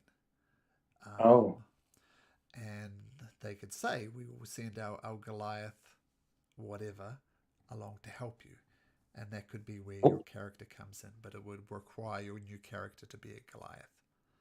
Yep. I had I've been playing around obviously quite a lot with Huh? the online thing and that sort of thing. I had I think I deleted it though, but I had one called Dorge, this Goliath barbarian, just because I thought, oh, we need someone to take the front again. So if you are happy, I can recreate him relatively quickly. Sure. Yeah. And I'm obviously called not to participate any furthermore unless unless we work through it. I'm happy to spend this time sort of listening and stuff. Sure. Well, as I said, Yeah. I don't want to force the party's hand. They might decide not to hunt this dragon. They might not think it's worth it. Yeah, precisely. But yeah, I just had thinking, play around with all the different things. I had like a barbarian Goliath. It sounds pretty cliche, but I think that they could do with some frontline melee sort of work. Well, Goliaths make for great barbarians. Yeah, that's okay. what I figured. So Cool. yeah, so obviously not much more for you personally to do in the session, but if you come up with this Goliath, play around with some things, Cool. and we'll pick it up from there. But Okay, as cool. I said, this was I had this planned for a while, and I know it's a difficult decision because you're obviously personally involved with Malumak, but decisions. No, but it had to happen that way. There's no way that Malumak would have not chosen. Like as soon as the bones rolled that way, he knew what to do. All right. Okay. Once again, well done. I enjoyed that. It was some good role. Thank you. Me too. Yeah. All right. Yeah, Onwards. Cool. All right. Onwards and upwards. All right. See you. Cool. Yeah. All right. So, let me make myself visible again.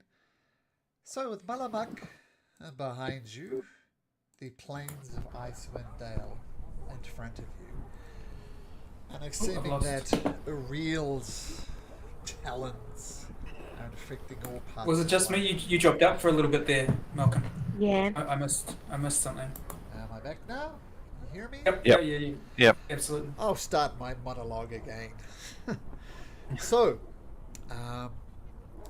Orio's influence is getting more and more. Her talons are getting into everywhere. Sometimes it's just plain old people dying from the cold. Sometimes it's normal looking people worshipping her in a desperate hope for survival. And sometimes her evil influence is even more subtle, having Malumak facing a very difficult decision. And in the end he chooses trust. And with that, the Order of the Beak is less than it was before. But you still have a world to save. You still have Icewind Dale to save.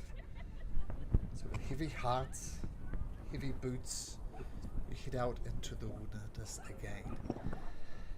And the Order of the Beak, what would you like to do?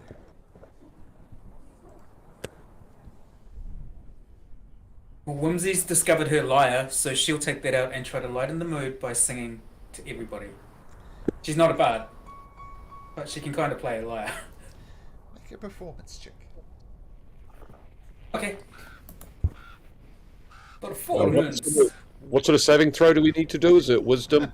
Charisma. Oh, that's pretty good. No saving throw. Yeah, she's pretty good. What type She's working on her To Hell and Back with Malumak song. To hell and back with Malumak, I love it. Okay, so with Whimsy playing the lyre, are you continuing to Sky Tower Shelter? Yeah, I think that's where we were. Honor bound. That's where I feel honor bound to go. Yeah. There you go. Yes. I will go wherever you think we should. Okay. So, you head normally travel across the Icewind Dale plateau. The almost desert-like landscape is quite dangerous. There's lots of creatures out there desperate for a meal, and you guys look like could be a tasty treat. But for whatever reason, over the next couple of days, things go relatively smoothly. And let me get my notes organized.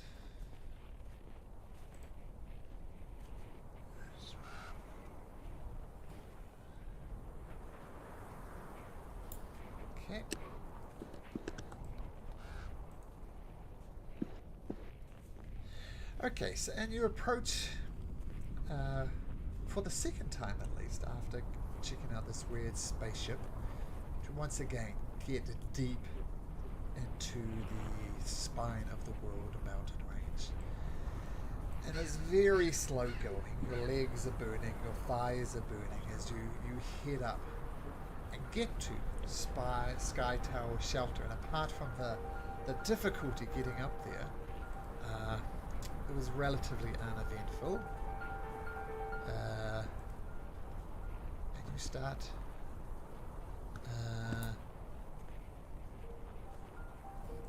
approaching Sky Tower Shelter.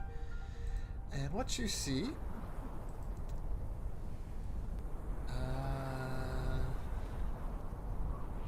So I'm just casting Mage Armor, sorry. D20. Yeah, just did 18. Oh, good. Let me get you onto the Sky Tower map. Not finding it at the moment. Oops.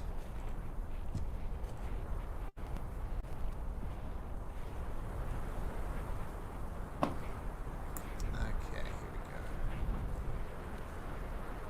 X, Garrett, Z, boy,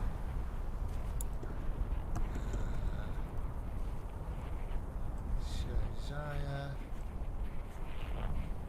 Tavern, and Malumak. Oh, sorry, too soon. Malumak. But you find yourself on this causeway, approaching what is very obviously a camp of some sort. And judging by directions you've been given, you find yourself outside the entrance of Sky Tower Shelter. One of the things you do notice as you approach is far up in the air, high above any type of range or anything, you see some flying animals that tend to be keeping an unusually close eye on you. This is what the creatures look like as they peer down on you and kind of circle around you, keep an eye on you as you go up to the mountain. And as you approach, these 6 or so griffins above you start shrieking at your approach. And they descend to a few hundred feet away but come no closer. At the end of an entranceway is a 10-foot tall barricade made of wood and stone, set with a crude gate made of thick lumber, festooned with metal blades. Gaps in the gate allow you to see an unusually tall figure in hide armor, standing 10 feet behind it and clutching a great axe.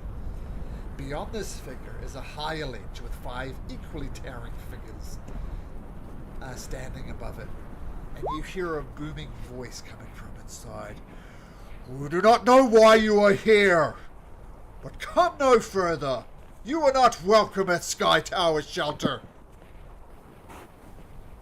Oh, sorry, someone doesn't have vision.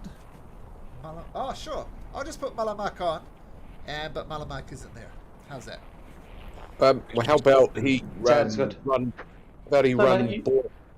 I was like replying an to you. NPC. It's okay, you run, boy. That's Oh, that's okay. your little puppy. You run, What? boy. Just meant that he would have vision from boy. Oh, yeah, okay. Would be like separate. Okay, let me Sweet, okay, put fair you enough. on Boy.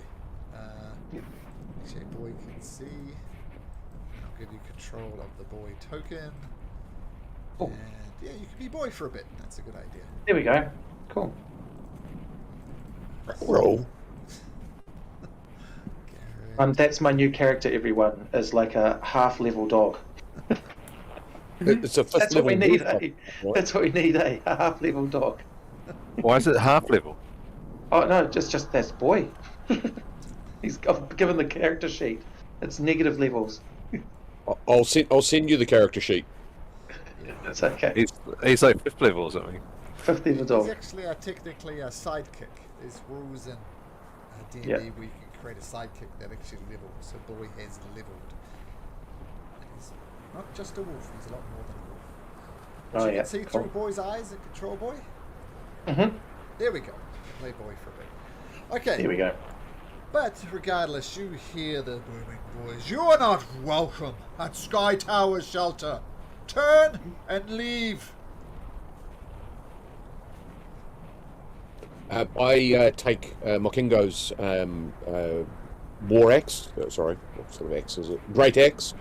The great axe that he had to offer, and I hold it out reverently in front of me, sort of holding it in two palms open, so it's clearly not held in weapon fashion. For that, displaying that, and call out, I have made a promise to Makingo to return his mighty great axe to the tribe and tell you the tale of how he fell in battle in the far reaches of Caer Conig. Caer Conig? Whatever the mountain's called. I should know. Calvin's Cairn. Calvin's Cairn. Calvin's Cairn. I knew there was a cairn in there somewhere. Garrett was picked up at the base of the mountain, so Garrett would know. Well, I was we were adventuring with Makingo and the little halfling as well, and the elf that died on top of the mountain. There was a tiefling, I think, that died on top of the mountain. But yes, Tiefling was one of the ones who was looking for Ayam and Tardok on Calvin's Cairn. And you met Garrett right at the halfway up the mountain, because remember he left when the tribe was under attack, and he tried to lure the Yetis away, and he kind of succeeded, but it almost cost his life. And then you went back up to the mountain, which is where you met Makinko. So Garrett was there, not Garrett the player at that stage, but Garrett the NPC. So a long way of saying yes. What do you know of Makingo?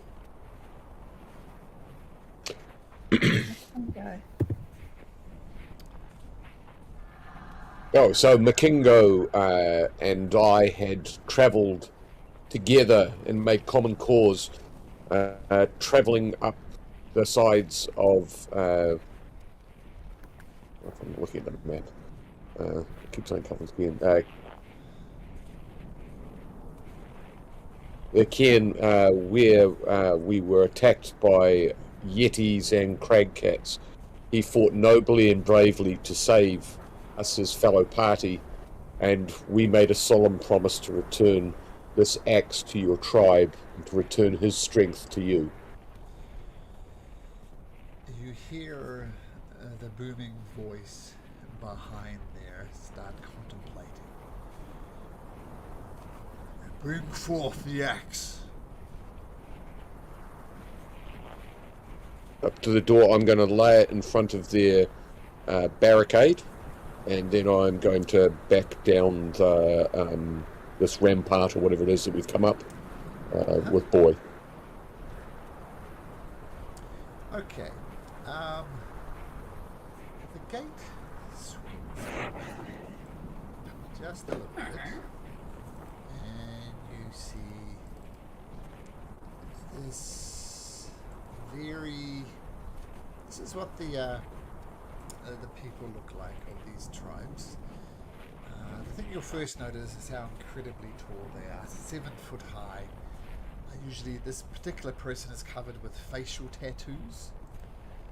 And he walks out, keeping an eye on you, his mighty axe drawn. And he reaches down, picks up the axe, looks at it, looks at you, and leaves the gate open, and takes a step back and beckons you in.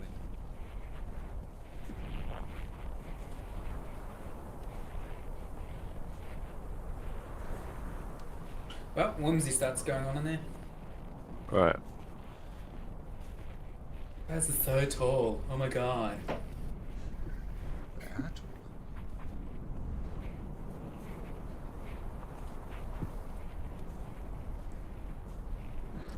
Malcolm, these things here, what are they? Are they trees or?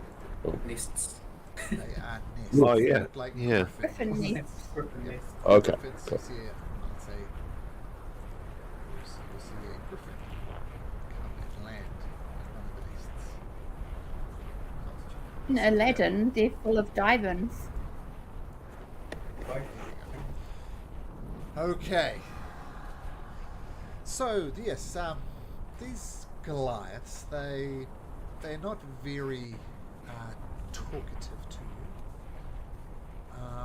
but they've welcomed you in, and they say the leader says, "Allow me to introduce myself.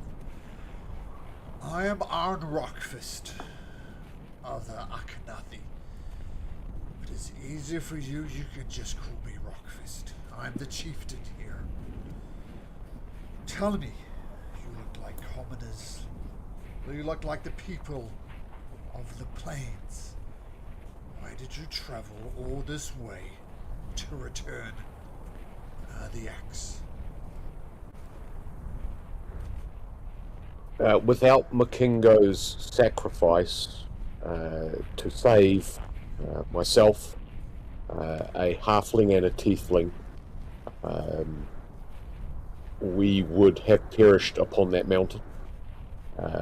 And I made the solemn promise to come and tell you of his fate and his noble sacrifice for the Yetis. To kill the Yetis that were on this mountain.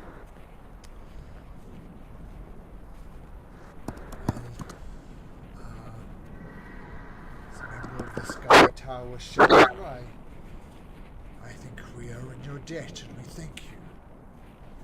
Please, come share a meal with us. And Iron Rockfists lead you down through this way.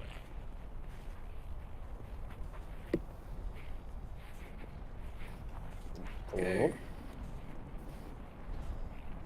Was this down to the southeast this way? Down this way. And down this way. As we're walking, Just Whimsy asks him present whether it. there's any chance of getting a ride on one of those griffins. Do you think they'd give us a ride? Let me tell you about the griffins. Okay. It is tradition here. Griffins.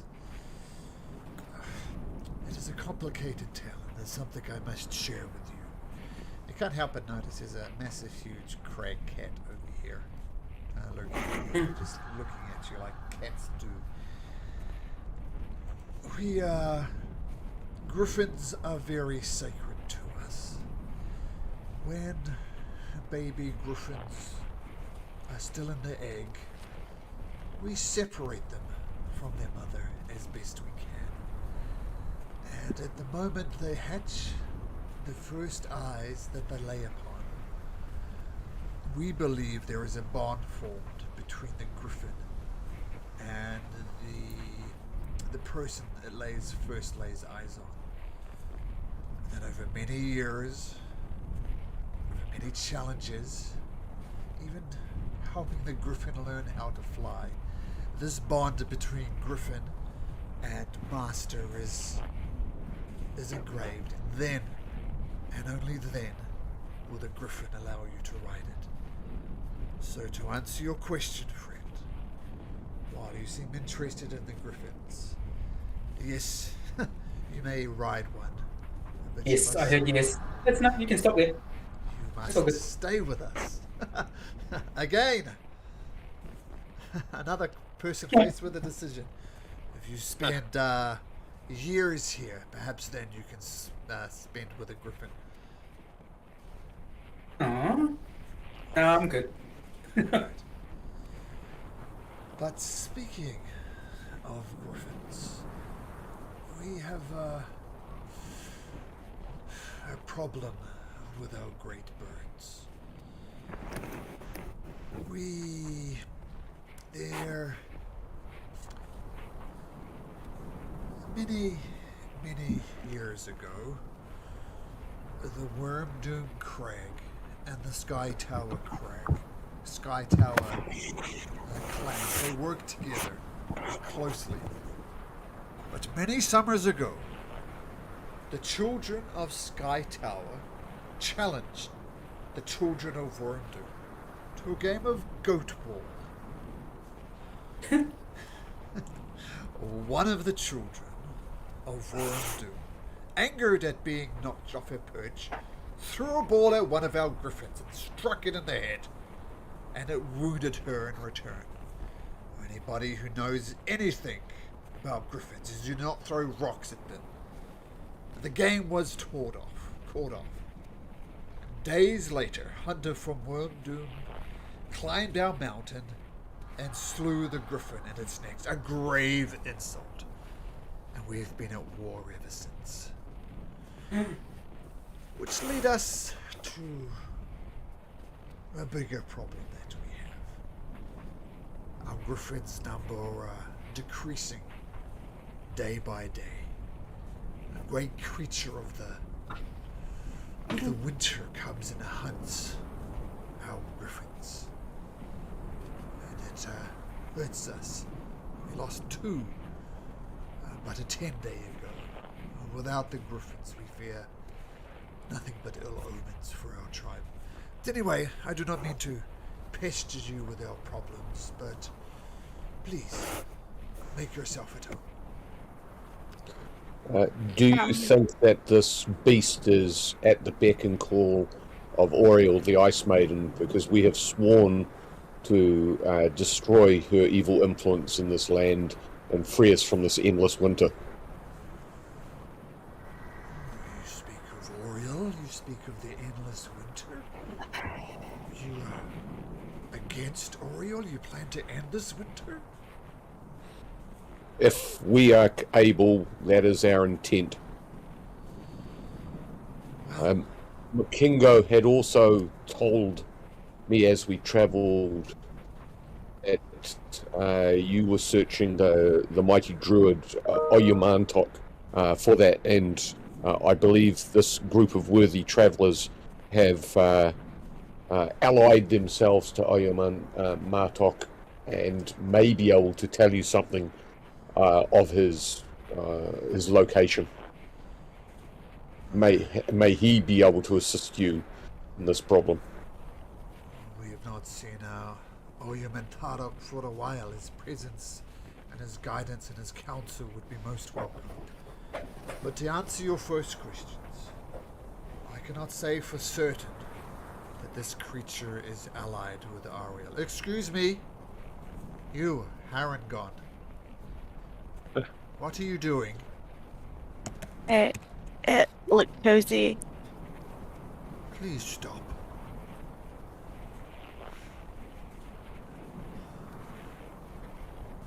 Would your griffins accept any healing from any one of our team? Because we could offer that to them. The griffins are fine at the moment. It seems as if when this creature attacks, let's just say the griffins do not come back injured. They do not come back at all. We see the fights in the skies and they do not survive long.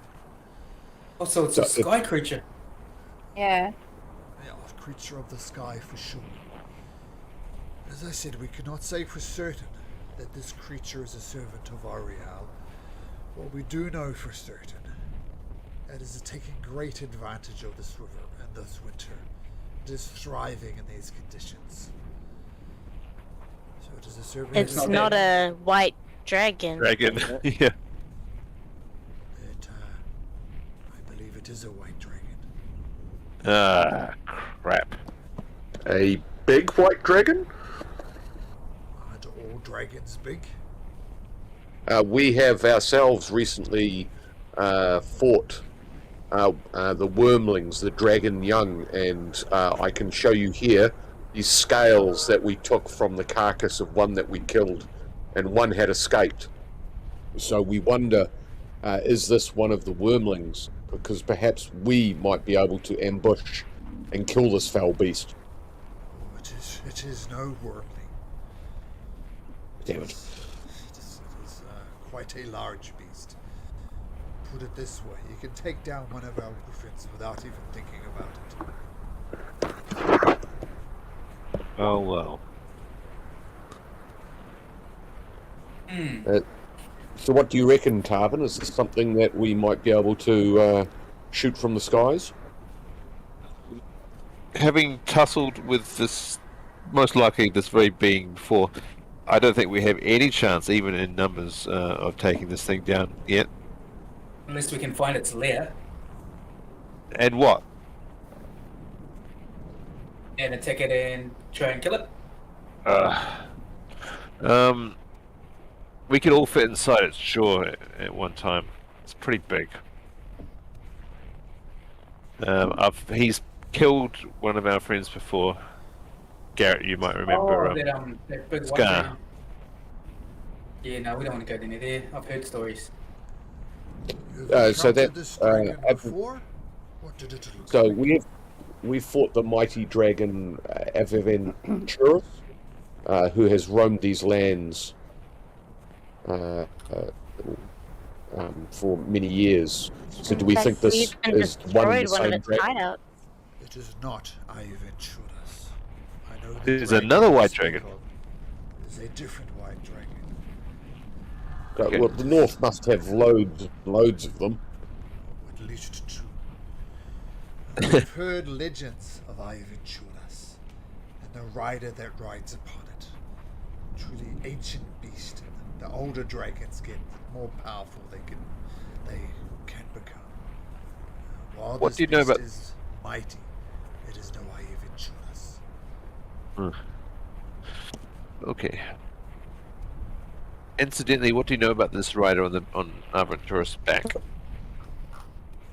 The story goes that a great wizard once controlled Iventurus. They worked together as a team. But it was a very, very deep friendship. And one day, unfortunately, the wizard that controlled Iventurus died right on the saddle on which he rode Aventurus. Aventurus refused to accept the reality of the situation. If you get a moment to hear Iventurus, a wise dragon, no doubt, you will still hear him having conversation, which is what effectively a corpse on his back. Very It's, interesting. the other guys that you were playing goat ball against. Yes? Are they around here? Are they like you guys are at war with them? What does that mean? Does that mean they turn up and attack the place every now and again? War is perhaps a bit of an overstatement on my part. We do not talk to them. We have no dealings with them. They do not talk with us. At the moment, Hello. we're focused more on survival with this blasted endless winter. Once this What winter would bring ends, peace? What would bring peace is very simple, and apologies from the other tribe.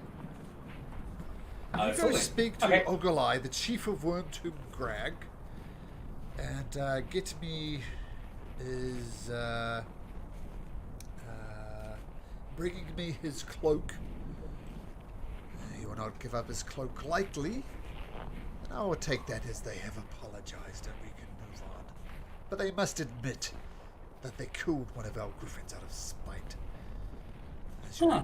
have known that griffins are very important to us, very sacred. But if you bring me his cloak, I'll accept that as an apology. Do you think that do maybe they- this... I was just going to say, do you think if this white dragon might be something to do with this tribe? Is that a possibility? I doubt it. Okay, so two issues. And how do you guys know that it was them who killed your guy's griffin? We saw them with our own eyes. They killed our griffin.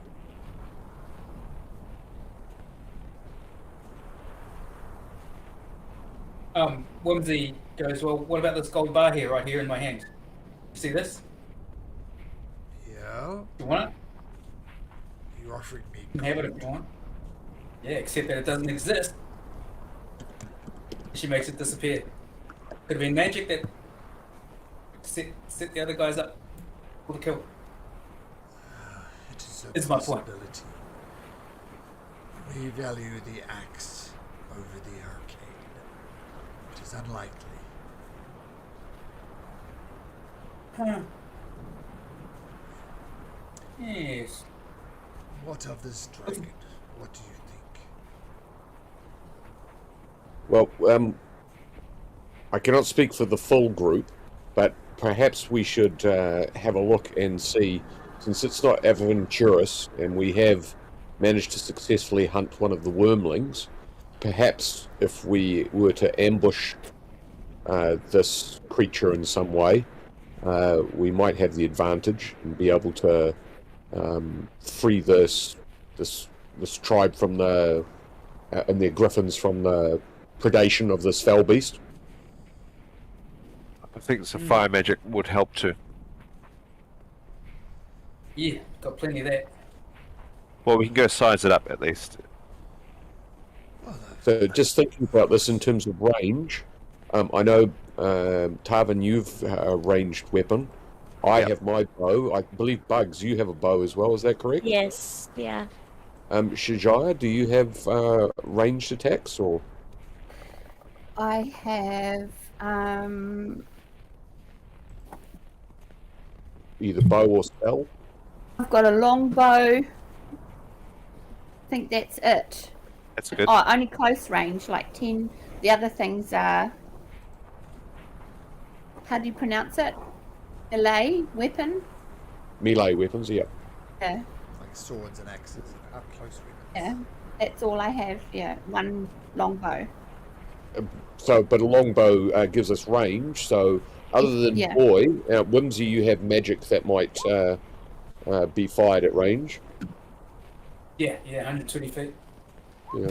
And your spells, since I do not know your character well, Shajaya, do you have offensive spells that might be able to attack this flying creature? I have primal savagery, which is good. And I don't think I have many, offensive spells. They're all Moonbeam's a good stock and standard one. And sneaky you ones, cannot, and I can. you cannot transform yourself to a flying creature as yet. Not yet. Not yet. No. Would have been handy if we could have made Shajaya a griffin form to entice the creature down. Yes. Where we might attack it.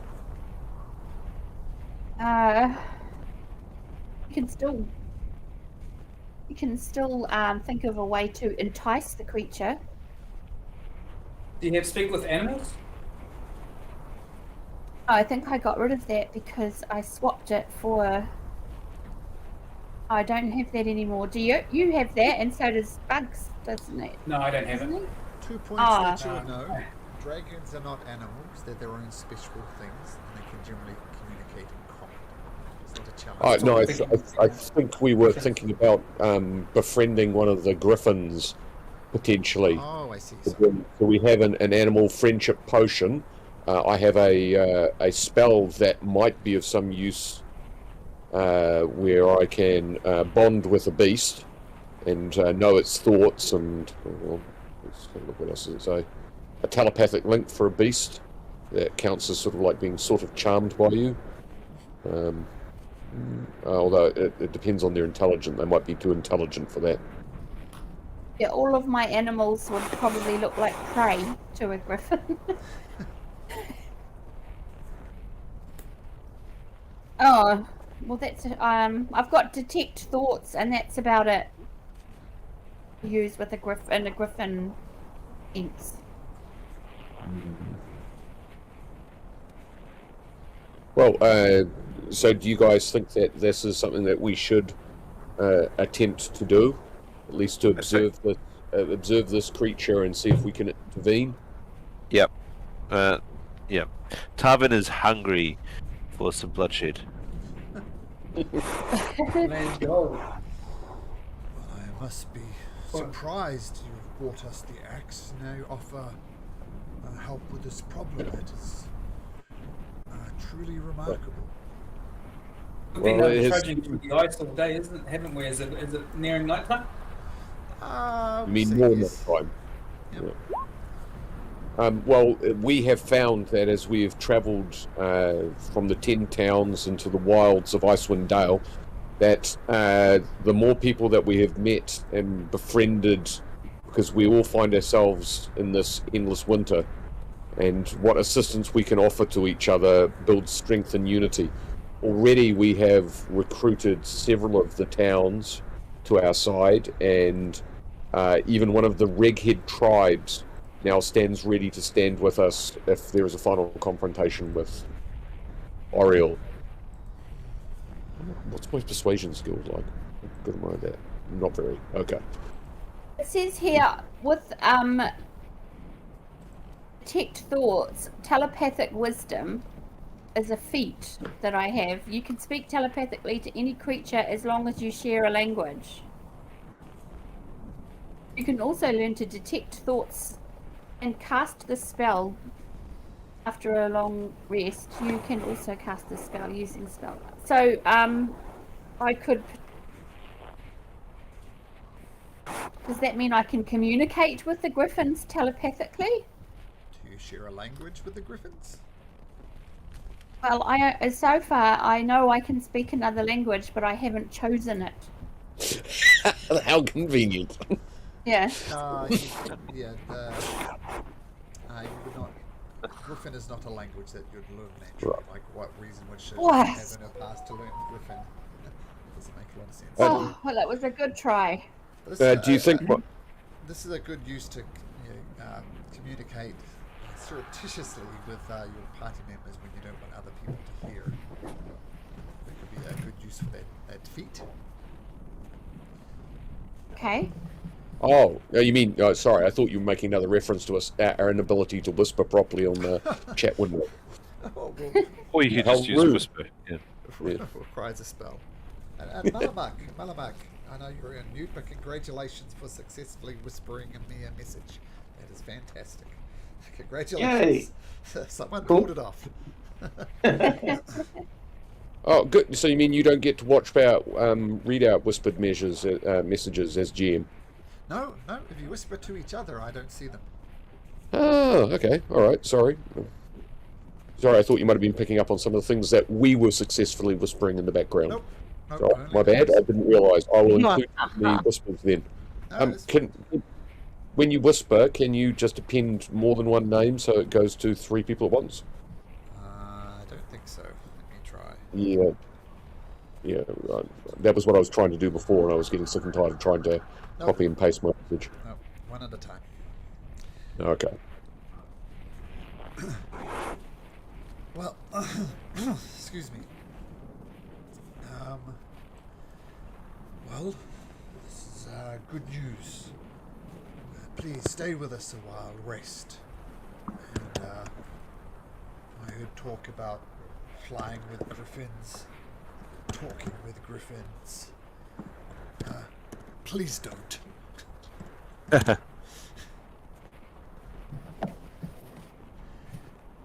Okay. So while we were resting, Whimsy has dumped one of her first level spells, picked up a third level spell, and she can fly now or make somebody else fly. Useful. So can you change your spells during a game? Oh, it's because we're having a rest. Yeah, as long as we're resting and not a wizard. Yep. If you Oh, click on okay. Or ranger. Shajai, you can swap in and add in druid spells to your heart's content. Oh, okay. I was under the impression I could only do it after the game had finished, so that next time round I had a new set, you see. Ah, okay. Handy. Sometimes a session might last, 3 hours, but it's actually 3 minutes in game time, which is pretty much what happened Yeah. last week when they fought the Goliaths. Yeah. the whole combat in game time was 3 minutes, but in real time for us it was like 3 hours. So Okay. you can choose your druid spells any long rest. It sounds like you're Okay. resting in this cave. So With those swap them out. Goliath last week. No, you meant the berserkers. Oh, sorry, berserkers. I don't know what I said, but I meant the Shardland berserkers. Yeah. Okay, as Right. you're settling down, thinking about spells and thinking about hunting a dragon down, you see this person here, and it's an older Goliath. Sorry. Malumak, sure, roll away. An older lady, a Goliath, wrinkled. She was well over 7 foot, probably in her prime, but now she's 6'6", mostly because of the hub that she's under. And she says, "You must be the new visitors. Come and keep an old lady company." Whimsy will do whatever that thing is she wants to do. Which one is she? This one here, just to the north of Bugs. This one. Oh yeah. And you go, if you want to, go and talk to this person. She says, "My name is Harad Cloudstriker Akathane. You can just call me Cloud Striker if you like." And you can Cloudy. immediately tell that she is blind as a bat. You know, she's doing that thing where she's talking to, and usually lock eyes, but your eyes are wandering. She's very obviously blind. I said, "I hear talks that you're hunting dragons. Is that true?" Yep. Oh, I must say that is either very brave or foolhardy. I think you're going to need all the help that I can give. Would it be okay if you prayed with me for a bit? Of course. Whimsy will do a not Sixth Sense, gosh, insight check. Sure. 6 cents. That's close. yeah. Eh. She's up to nefarious plans. You're not quite sure what it'd be. She's old. She's weak. She's frail. You can tell that. Sure, maybe she's up to something suspicious. If I was up to nefarious plans, I'll try and look old and weak too. Anyway, she's sitting down and she holds up an arm, expecting one of you to help her up. Whimsy will help her out. Yeah, both offers to help as well. Okay, follow me. She kind of stumbles through. She stumbles, but she walks with a confidence as if she's walked this path thousands of times. She heads round, goes to the south, down here, if you're looking for it. Is anybody not coming? Can I have perception down here? Sure, make a perception check. Not a one. Not a one, that's good. You hear the sounds of raucous feasting. People talking, telling great stories of hunts. And you can smell roasted meats coming through there. Is that beneath or above us, this separate section here? It's above. Okay. Can I see? Where are you? I'll just come around here. Right, I can't. Oh, just move over here. Okay. Through the walls. Yeah, I can just move you and Shajar over there. There you go. So you're hunting dragons, I hear. There is stories to be told. But if you are to fight this dragon and you are to succeed, you'll need both strength and honor. And that is what I will pray with you for now. Please, form a circle. Hold hands. Okay. Where is she? So let's form a circle around here if you want to. And she says, Guys, Yep. forming a circle and holding hands. Yep. We are. Okay.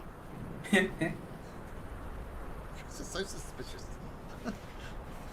And she says, You betcha.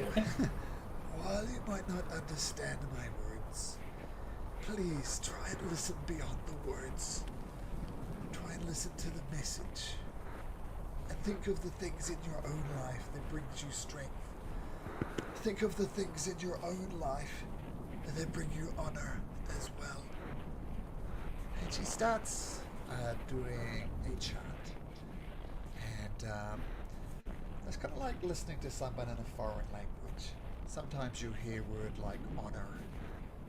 Sometimes you hear word like Sky Tower Clan. Sometimes you hear her name, Cloud Striker. But it's kind of intermingled with this language you don't hear. Yeah, almost very much like Inya. And she's asking you to think of things in your own life where you are strong, things in your own life which are honorable. And you can't help when she mentions the honor. The thought of Malumak comes to mind. And the honor he showed in trying to save his tribe. Yeah, Garrett thinks of Keegan. Is anybody not doing... I mean, this goes on for a full hour. This prayer that she's doing. If anybody does not want to participate, if anybody feels they couldn't participate, let me know. Whimsy will get bored after about 15 minutes of that, if she can get through 15 minutes. So she steps out. Weirdos. I'm not. I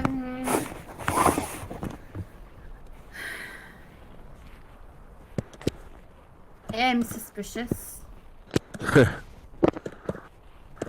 Whimsy's not suspicious, but herself. But it's just like 15 minutes. Oh god, I can't do this. Okay. Okay. Shazai? Are you doing it, Tarvin? Are you kind Yeah, I think I. Oh, Oh, this is all Should quiet. I ask him? Oh, okay. All right, let's go. Come on then. Shazai, you're committing to it? Yep. Okay, so it sounds like it's just not Whimsy. And after a while, Cloud Strider takes a deep breath and opens her eyes. Well, I hope you all had thoughts of strength and honor, because that is some of what you need. But you need more than that. You need a sharp mind and be strong in spirit as well. Please, someone help me up. She holds out her arm again. Hugs off his paw to her. She gratefully accepts it. Please, follow me. And she leads you through to the north. Round back where the initial fire was.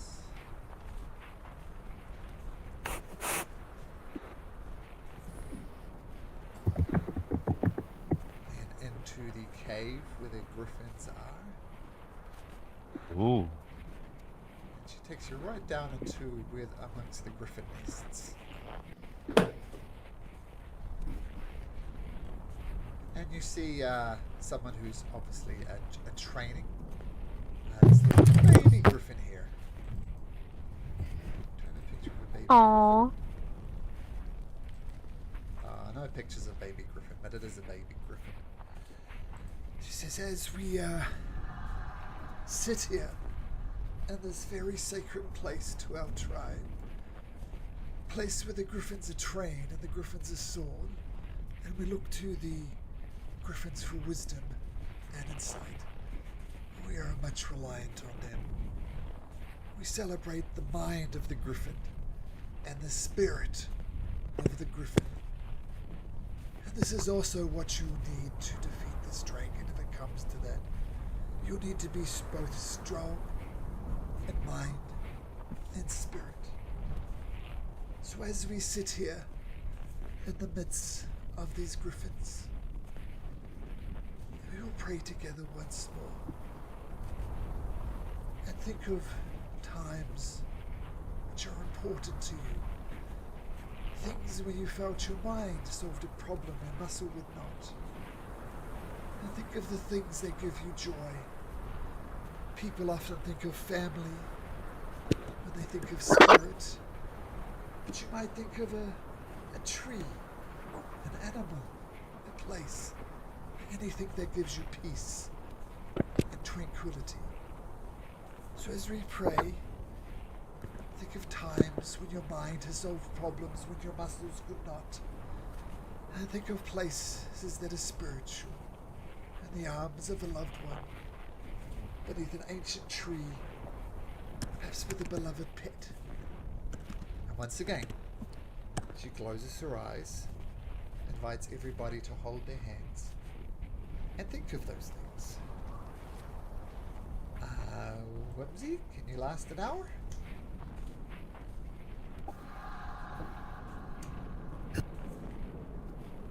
Whimsy? Is Whimsy muted? No, Whimsy has ADHD. Whimsy has okay, well, Whimsy is not present for numerous reasons. So as she's encouraged you to think of things of the mind and of the spirit, does anybody not participate?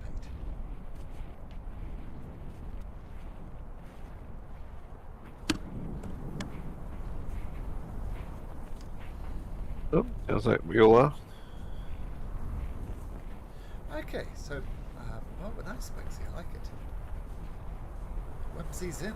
Okay, so Whimsy's focusing, thinking of these things, thinking of libraries, thinking of the birth of children, justice,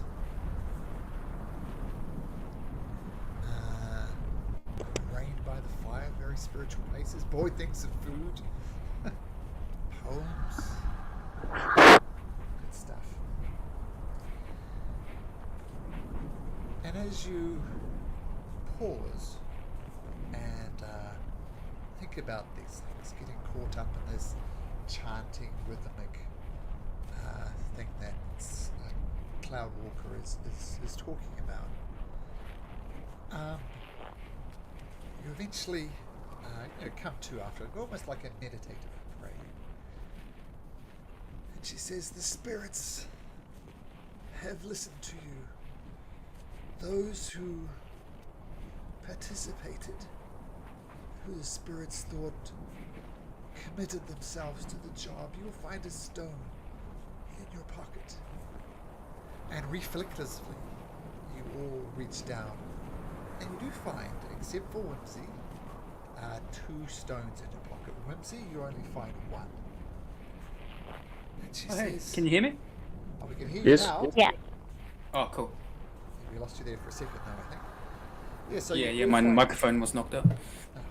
So you find 2 stones in your pocket, except for Whimsy, who only finds 1. Aww. So the spirits have placed those stones there for you. When you're needing to be led by the wisdom of the spirit, hold these stones close to you, and they will give you aid. And what you actually all get, well, for this meditation on spirit and mind, you get something called a rune stone. And once you can use this rune stone, and you can get an extra d6 to any wisdom or charisma checks. Oh, I didn't mean to click on that, sorry. Ignore that. So you can roll a d6 and add it to any wisdom or charisma checks by using this rune stone. Okay, for those who did the strength and honor one, same thing.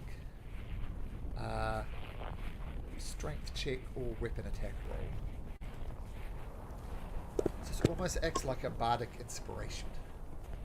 So Which one was the strength one? Was that in the Griffin room? That was not in the Griffin room. Oh, cool. That was the first one. So for the Griffin room, which is everybody, it's a d6 for wisdom and charisma. I think it's a double check that. Wisdom or charisma check. D6. Okay. So, That's what you got from the Griffin room. And from the other shrine, it is a... add the number to strength. Shrine. D6. Yeah. So that's what you get for participating in this ritual. Now, one other thing I must mention to you. While our leader takes great pride in leading this tribe, I fear his arrogance is going to get into the way. There is one thing that you can do that will significantly increases your chance of tackling this dragon. Do you know what the other tribe is called? Worm something's. Worm Doom. Do another know There. another word for worms? Dragon. Dragon. Exactly. They are quite efficient at hunting of the dragons. If you could parley with them, I think you would get an advantage with the dragon at the very least. That is good to know. Yes. So how our praying together has helped you in strength, mind, wisdom, and all the other good things that DM temporarily forgot. But rest up. Hunt this dragon. You'll be doing us a great favor. But please visit the Wormdoom Crag clan and do not tell Rockfist that I told you. He would not appreciate Rockfist. it. But Well, please, he had said that we were to try and obtain the cloak of the chieftain anyway, so I think we have reason to travel there. Yeah. the chieftain will not give you his cloak. I think they have their own tale of the griffin. It is somewhat different to ours. But unless you pull up some diplomatic coup of the century, he will not give you his cloak. But I wish you luck. What's her name? Cloud Striker. Cloud Striker, yeah. Thank you, Lady Striker. Guy Walker. My full name is Harrod Cloud Striker. Most people just call I'm me gonna Cloud call you Striker. Harry. Call me Harry. But if you excuse me, I must rest. As it is Thanks, Harry. saying, Okay, Harry. Thank you. Cloud Striker, please. Sure thing, Harry. Whimsy, I believe. Please take my arm. Show me back to my cove. Yeah. Okay then. I can't see anything going wrong with this plan. She does that. She just takes you with her back to the cave, dragging you along. And she says, don't... Oh, she's not dragging me. I'll go with her. Yeah. Oh, okay, sure. And she goes behind this massive cat, kind of growls at you, and she settles down to sleep. Oh, no. Oh, no, this is Whose not- room would be the one up here? What's that, sorry? Sorry, whose room would be the one up top? Would that be the trainer's room, probably? Probably, yep. Are you interested in talking to the trainer, Bugs? Sure. Oh, and we gave all that meat that we found in that cave to Malumak's tribe. Is that right? Yes. Sure. I hope we kept a little bit for ourselves, but yeah. Who's that? I was Or gonna maybe say, you guys. It would have made nice bait potentially, but we're going to go to the other tribe first anyway. Correct? Yeah. Okay. As you Is that- approach Bugs, you see this trainer here. And There's a griffin here that's actually asleep, tied up. It looks tired. It's asleep, and sitting on the edge of this opening is a Goliath. Is talking gently to a griffin youngling that leans against her. He says, "Come no closer. This youngling is afraid to fly, and his mother is trying to get some breast. So just please stay there." Oh, sorry. Yes, I don't want to interrupt that. This young griffin is not even a year old and has yet to overcome its fear of flying. How do you usually help them with their fears of flying? Well, I've known this griffin since she was a hatchling. I've tried to form this bond, but it just seems reluctant to take that final step and leap out.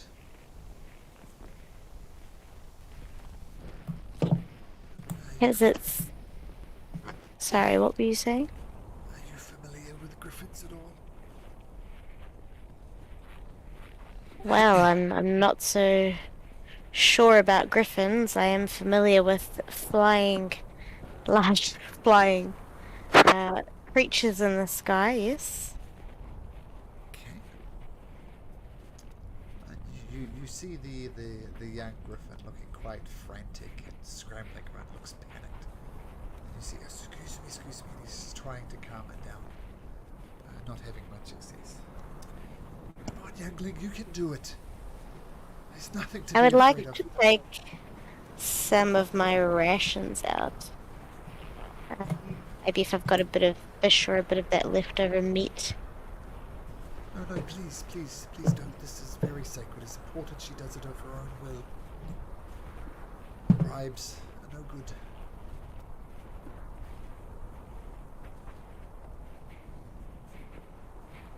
It's like, is it a she? A he? It's a she. Looks like she thrives from your comfort. She does. I have a friend here who may... You know, if I get my friend, he may be able to help you with your little griffin here. He's very good with animals. Bring your friend. Oh, Garrett, you're right there. Do you think you could come talk to this little griffin? He's very frantic and nervous. Do you think you could help?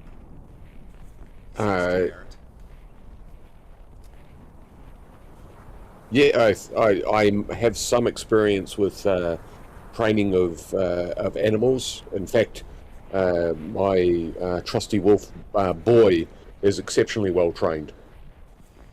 Make a persuasion check, Garrett. Okay. So not an animal handling one, the one I'm actually good at. Okay. You're talking to people, not an animal at the moment. I will point out that 14 doesn't do it, but you do have a Okay. D6 in your back pocket if you wish to use it as for a persuasion as a charisma-based check. Maybe if Boy did a flip, that might prove how well trained he is. Yeah. So you're saying to spend one of I can spend the wisdom or charisma. Is it wisdom or charisma? Which one is it? Persuasion's a charisma. Yeah, I'm going to add that D6. All right, add the D6. Oh, what? Hang on, where's it going? Go over here. Tick, tick, tick, tick, tick. That was a 5. Does that come through? It didn't come through, but I'll take your word for it. So the 5 comes through, and he looks at you suspiciously, and he says, "Okay, approach, but only you."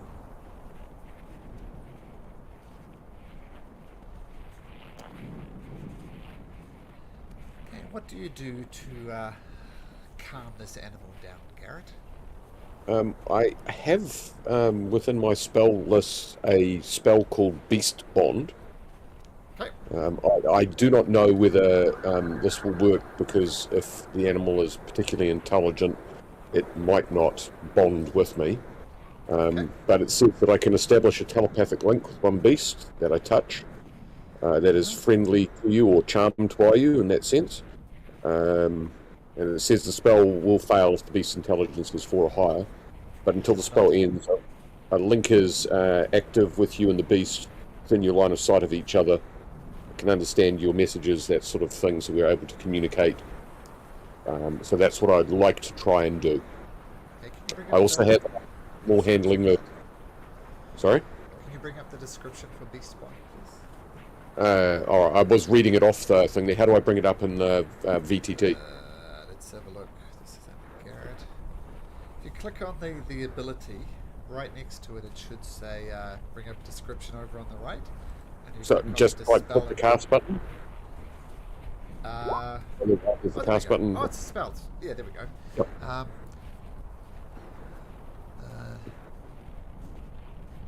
The beast can understand your telepathic message.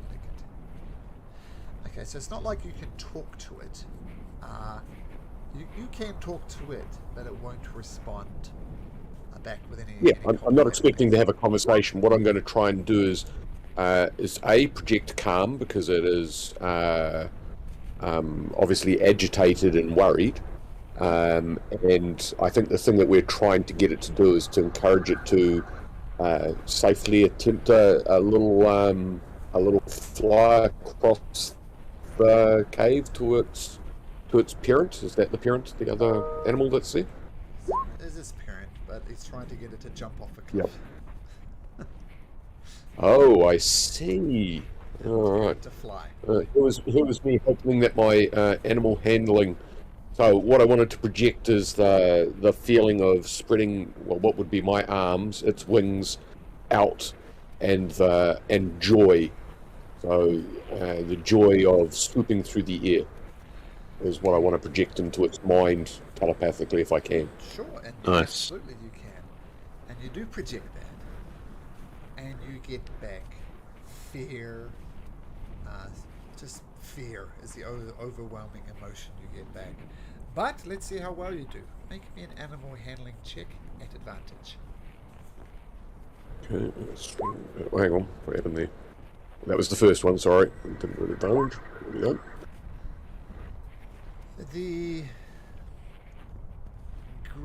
baby griffin is hesitant. Now, what would you like to do, Shajai?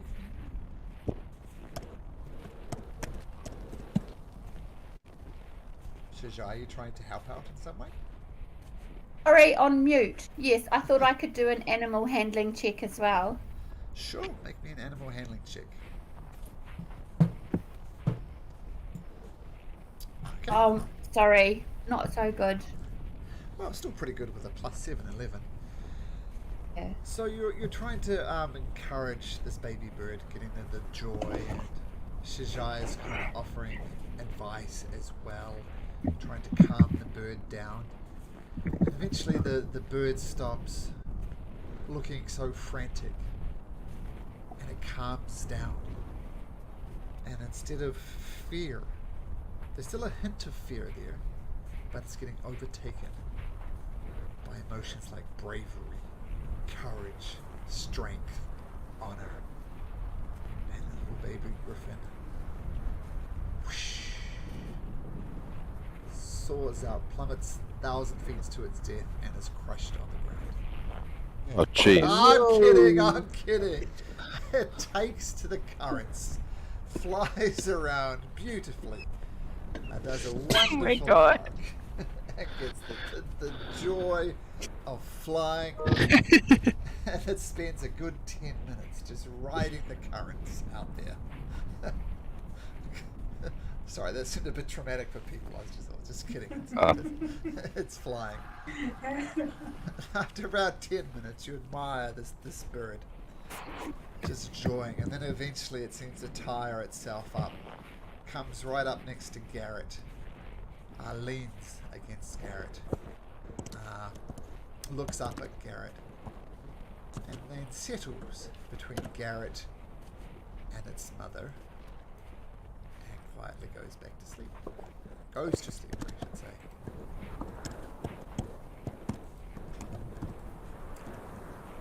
And the, What did I say? I had a good friend. you were right. He has quite the gift. Garrett, I believe your name was. I'm not sure how you did that, but you seem to have a bond with this bird now. I suggest you spend the night here with it as well. Make yourself as comfortable as you can, and spend the night with the creature. That's pretty sweet. You got a dog and a griffin. You could I teach hope the Boy dog doesn't to get ride. jealous. You could teach Boy to ride the griffin. Boy snuggles up and goes to sleep as well. Jealousy is not in Boy. No. Okay. Is there anything else you guys wish to do? There's quarters to the south. You could sleep in if you like. Yeah, I guess so. I will sharpen my blades. Okay. Okay, so I'll drag you down to where you can sleep.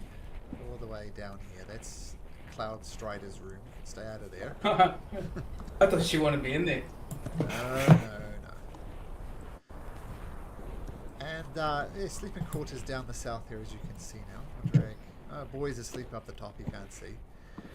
You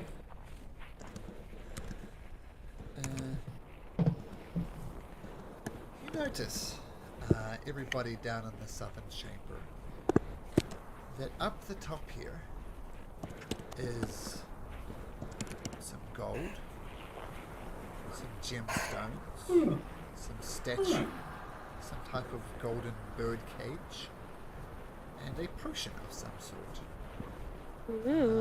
There are other Goliaths in this room sleeping. They see you looking at the treasure and they don't appear to react very much, and they go about their sleep. That's because they know there's nothing to buy around here. God, what do you need that for? Oh. And at a rough Okay, guess, you potion. can gather there's about 4,000 coins here. Some are gold, some are silver, some are copper, and maybe about 18 gemstones. A potion of some Lindsay will do a sort. quick arcade on it, see if there's some sort of magical protection. How are you detecting? You would detect magic? No, she's only got Arcana. I'll try She's not that Arcana. flash yet. See if you can Yeah. work out if there's any type of magical traps I want to check for normal traps too. there. Okay. 18, sweet. 21, even better. Oh, mine's not magical trap checking though, it's just regular trap checking. Well, I think we should have both bases covered though, right? Yeah. Whimsy, you detect no magical protection on it. Bugs, you don't notice any tripwires or anything like that. I kind of want to take that potion. All of it's so tempting, right? Invisible hand. Yeah, mage hand. Mage hand. Or I can that's what I literally be invisible. What did you hear me say? It's this communication that's must be weird. Know it. Maybe if we send Boy in to do it, and if he gets caught, we just go, silly doggy. Would you keep it quiet, please? We're trying to sleep. Actually, who says that? This person. Bugs goes up to him and goes, why have you got a ton of stuff up there? We just store it. Do you need all of it? You need it? Could don't you need the spare gold, you know that much. a few of the things up there for people who are willing to kill a dragon for you?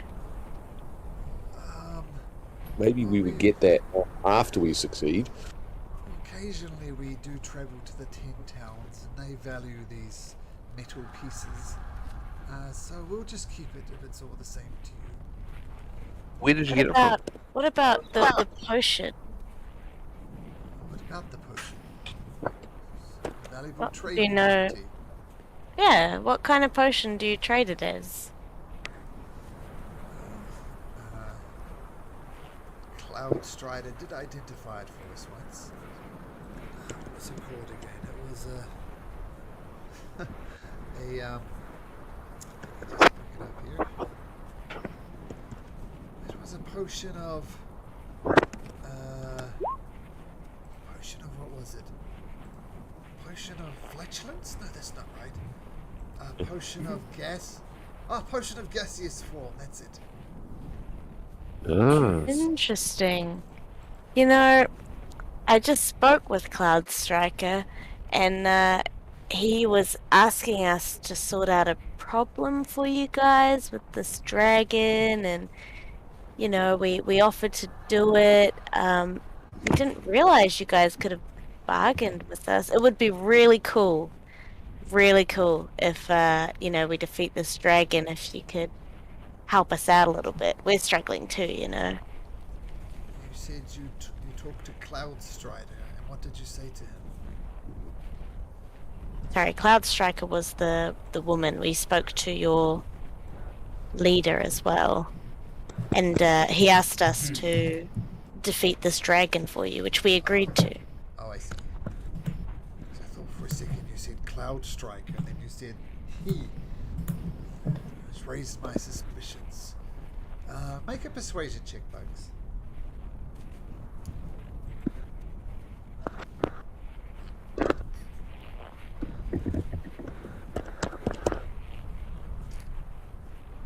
Let me go talk to the chieftain to see what he has to say.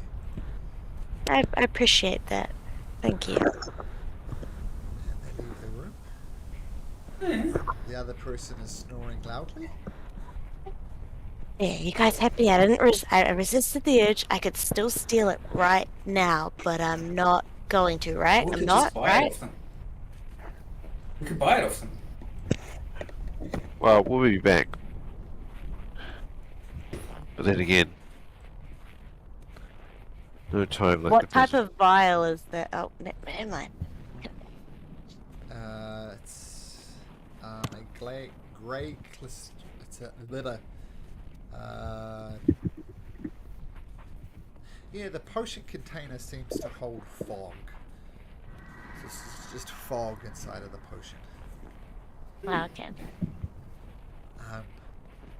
Chieftain Arn Rockfists returns. You're interested in our potion, Bugs. Yes, I just think a gaseous form, something that you know could make us light, could help us in our fight against this dragon, whether it be sneaking in or out or upwards. I'll make a deal with you, Bugs. You may take the potion. If you do not use it to defeat the dragon, then I ask that you return it. That's fair. Sure, cool. Okay, you may take the potion. Thank you. Okay. So, yes. So you now have a potion of gaseous form. Is there anything else that you saw there, Bugs, while you're up there? Lots of gems and gold, and I'm just gonna check for some more stuff with perception just in case. The most interesting thing Nope. there. You saw these anyway, and even without the perception. Well, you don't find anything extra. Put it that way. Yeah. You find a carved bone statuette of some type of orc. Seems to be enjoying some type of slaughter. A gold bird cage, with electrum filigree, and just the gemstones and the gold. Filigree. Interesting. I'm gonna switch out 8 of my copper for 8 of the gold. Make a sleight of hand check. Bugs. Yeah. Now let's unless your passive perception is 15 or 16, you don't notice bugs doing that. How do I know what my passive perception is? Hang on. 16, you do notice. Yeah, I do notice. Okay, cool. Bugs! What are you doing? I don't see anything.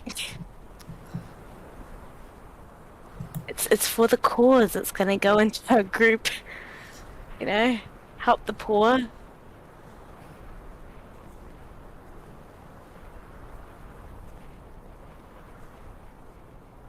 Does Bugs get away with it? Well, it's up to Garrett. Wait, Garrett's not there. Who's... I'm not there. I'm asleep. Remember, with the griffins. Oh, sorry, I was misreading. Tarvin. Sorry, Tarvin. Sorry, you do know. It depends what Tarvin does. I mean, Bugs is doing it. What does Tarvin do? Well, Carbon lets him do it. Okay, feel free to swap 8 copper for 8 gold. Oh, I just put it with the group stuff. And you will notice, Bugs, that on your character sheet I've added a potion of gaseous form for you in D&D. Oh, I've just done that. you have There two. might be 2. Okay. Tarvin gives Bugs a little high five on the down low as he walks past. Nice. Nice. Okay, so you all rest up for the evening. Get a nice long rest in. Yay. And Garrett, you wake up Yep. with Boy, you wake up with the Griffin, and the young baby Griffin. You notice that the Griffin isn't ripping you to shreds, which you take as a good sign, because you can tell that you've done something amazing for its child. And the guy, the trainer, who introduces themselves as Skydra, he says, you have a real affinity for these animals, Garrett. You probably don't have the time now, but if you come spend a number of months with it, I think you could almost claim this Griffin as a trusted companion. And I'm sure if you spent the months here, you could one day ride this Griffin. It would be a fantastic honour to raise such a magnificent creature and see it through to its full adult potential. Perhaps if we are successful in our fight against Oriel, I shall return and fulfill that prophecy, that destiny. You'd be most welcome. I understand you have priority, so that is fair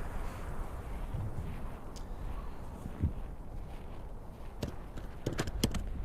Well, I think we made a friend. You did. Excellent.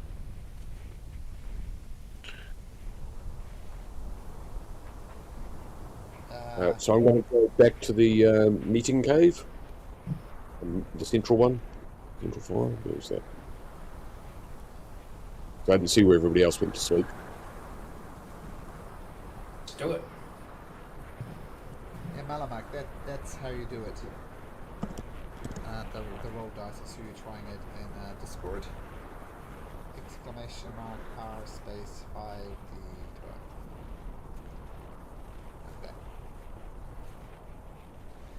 Okay, so long rest is taken. It's a come morning, you join in the feasting for them, and you get a full belly. And in the morning, you make your way off under the, I guess, pretense of going to hunt the dragon right now. Now, do you plan to go to the other Wormdoom Crag before you go dragon hunting? Yeah, I think so. I think that would be our intent. Yeah. Okay, so Scout. yep, that's where we'll pick it up from next week, and I'll be